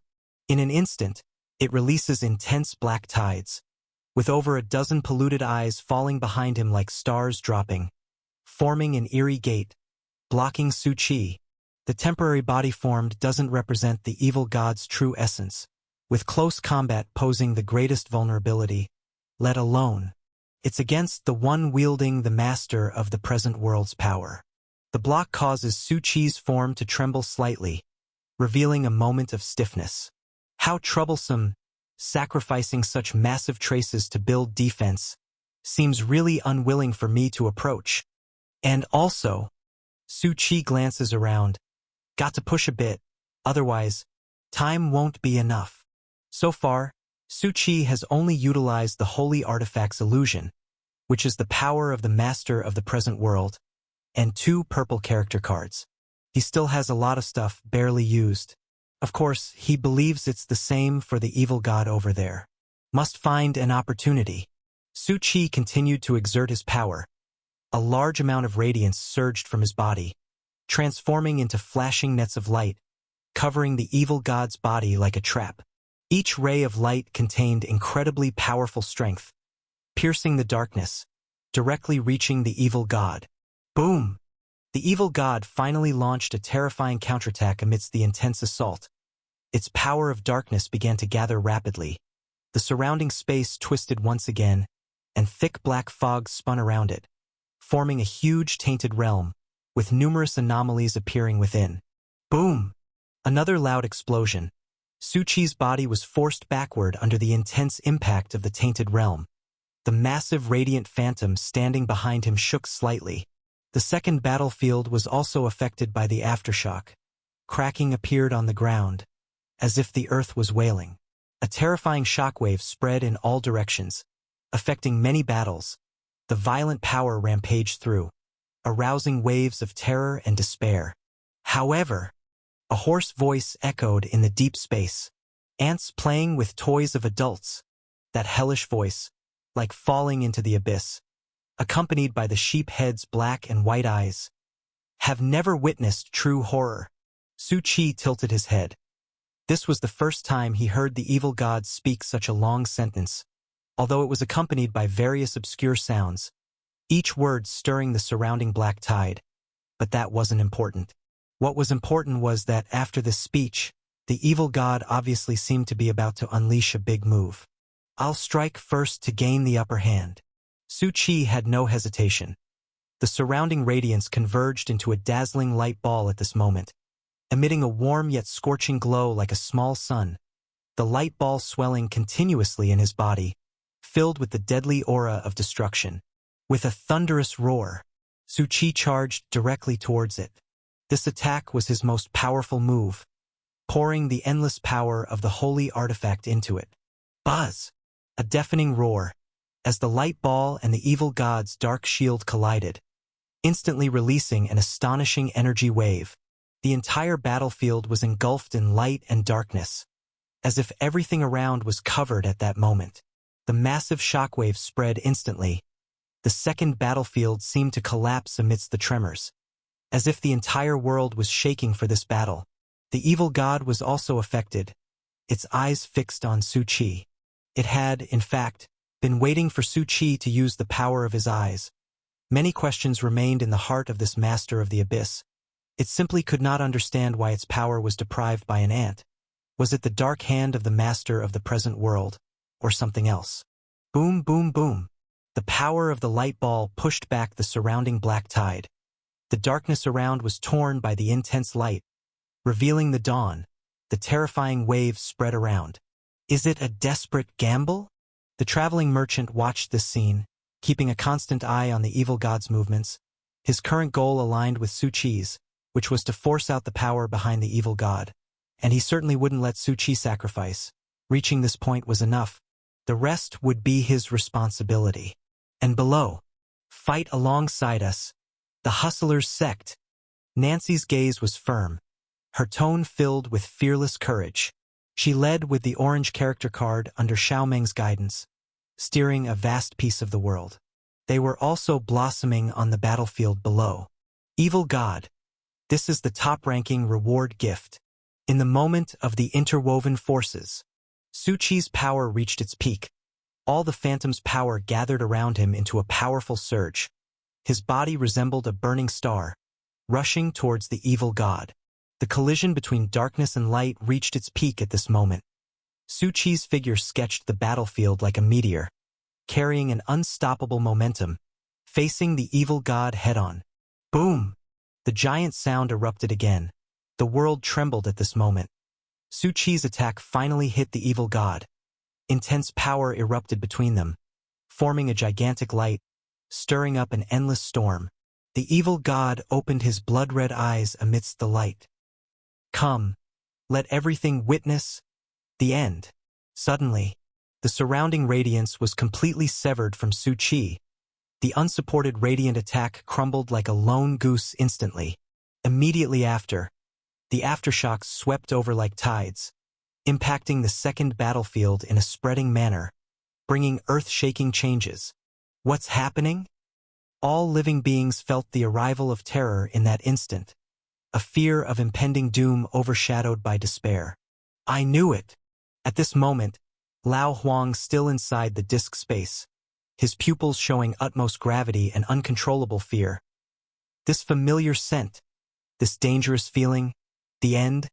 Lao Huang's voice trembled as he uttered these two words. The end?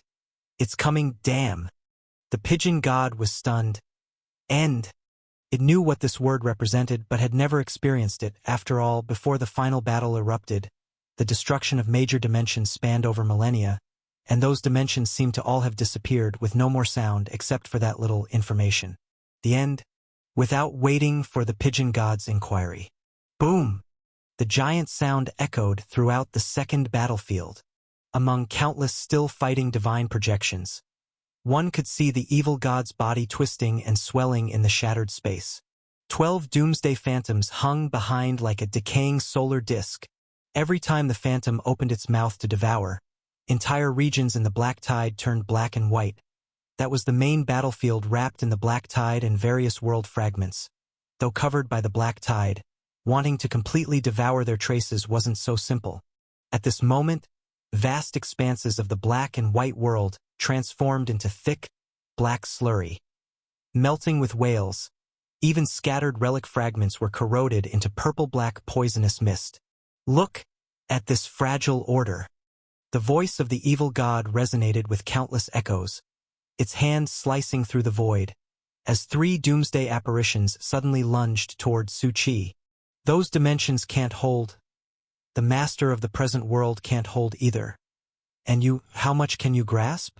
Su Qi was struck by the apparitions, sent flying backward, his left arm's flesh instantly carbonizing into ash. As radiant power flowed, new flesh enveloped the white bones, but the resurrection speed was half a beat slower than before. Cough. It seems the changes are indeed beyond imagination. It's not just strength. What matters is those doomsday forces resonating with the evil god, as if a more terrifying aura is reawakening from within. He wiped away the blood from the corner of his mouth, thrusting a slaughter blade above space, then hoisted an axe high before bringing it down forcefully, causing shattered light patterns to explode centered on him, pushing back the surging black tide. And, at the same time as pushing back, a bullet capable of penetrating everything burst forth with a roar. Behind the evil god, a bizarre sound emanated as 12 apparitions behind it were devouring half a black and white continent. The devoured lands kept collapsing within the belly of the apparition, finally transforming into a drop of pitch-black liquid that fell. Countless worlds, or massive accumulations of flesh from blood-red rituals, mutated into fleshy tentacles that were absorbed, and whispers from the doomsday echoed, like murmurs, taunts, cold laughter, and loud laughs. Poor ants. The strength you hold doesn't belong to you. These insignificant powers, can they shake the end? Whoosh! The power from within the darkness suddenly pierced through Su Qi's apparition without warning from behind. Su Qi couldn't react in time. After all, the power of the holy artifact had weakened, and all aspects were already suppressed. When the apparition was harmed, Su Qi naturally faced backlash. The intense pain didn't make Su Qi frown, but the way those doomsday figures appeared made his pupils shrink to the size of a needle. So that's it, what I saw earlier on that blood moon tentacles, this thing, capable of appearing in any shadow, depriving any trace of the end power. Yet, his blood-stained mouth curved into a resolute arc. From the wound pierced by tentacles burst a strong light. All 3 holy artifacts were suddenly combined by him. Additionally, Another prepared item slowly emerged. That was the Hongzhong. This was indeed the item of the master of the present world, just without the power to activate it. At this moment, it was hovering above the evil god's head. 3 holy artifacts emitting a resonance beyond the material world. Dawn Bell, traveling merchant. Su Qi tore apart his semi-transparent apparition. 3 bright star rivers gushing out from the cracks. They roared. Now it should be rung. The traveling merchant didn't hesitate. Their transaction had already concluded at this moment. The mutual understanding didn't need to be mentioned, and the traveling merchant was always paying attention and prepared. Open! The traveling merchant's eyes expanded. Golden radiance burst forth from the Eye of Destiny. Both the Hongzhong and the Eye of Destiny were part of the plan. Come now. I feel a familiar aura. May everything usher in the ultimate chaos. The evil god remained unmoved, but the 12 doomsday apparitions behind it were already excited. The entire abyss trembled violently for the first time. Those doomsday apparitions frantically devouring everything, but around the Hongzhong, they were burned. And the evil god. Its body was pierced by the flood of star rivers. Countless human faces shrieked from the wounds, echoes of myriad civilizations it had devoured. End! The evil god's shattered vocal cords squeezed out hoarse chaos. The 12 apparitions suddenly reversed, starting to gnaw at its own body. Descend! The entire abyss began converging toward the evil god, as if collapsing into a singularity itself. Within contained a vast ominousness. That was the ominous universe that Su Qi entered old days to see earlier, supposedly the end, to thoroughly cover the entire present world with the ominous universe. However, after infusing all radiant power, Su Qi's body continuously crumbled within the chaotic gravitational flow.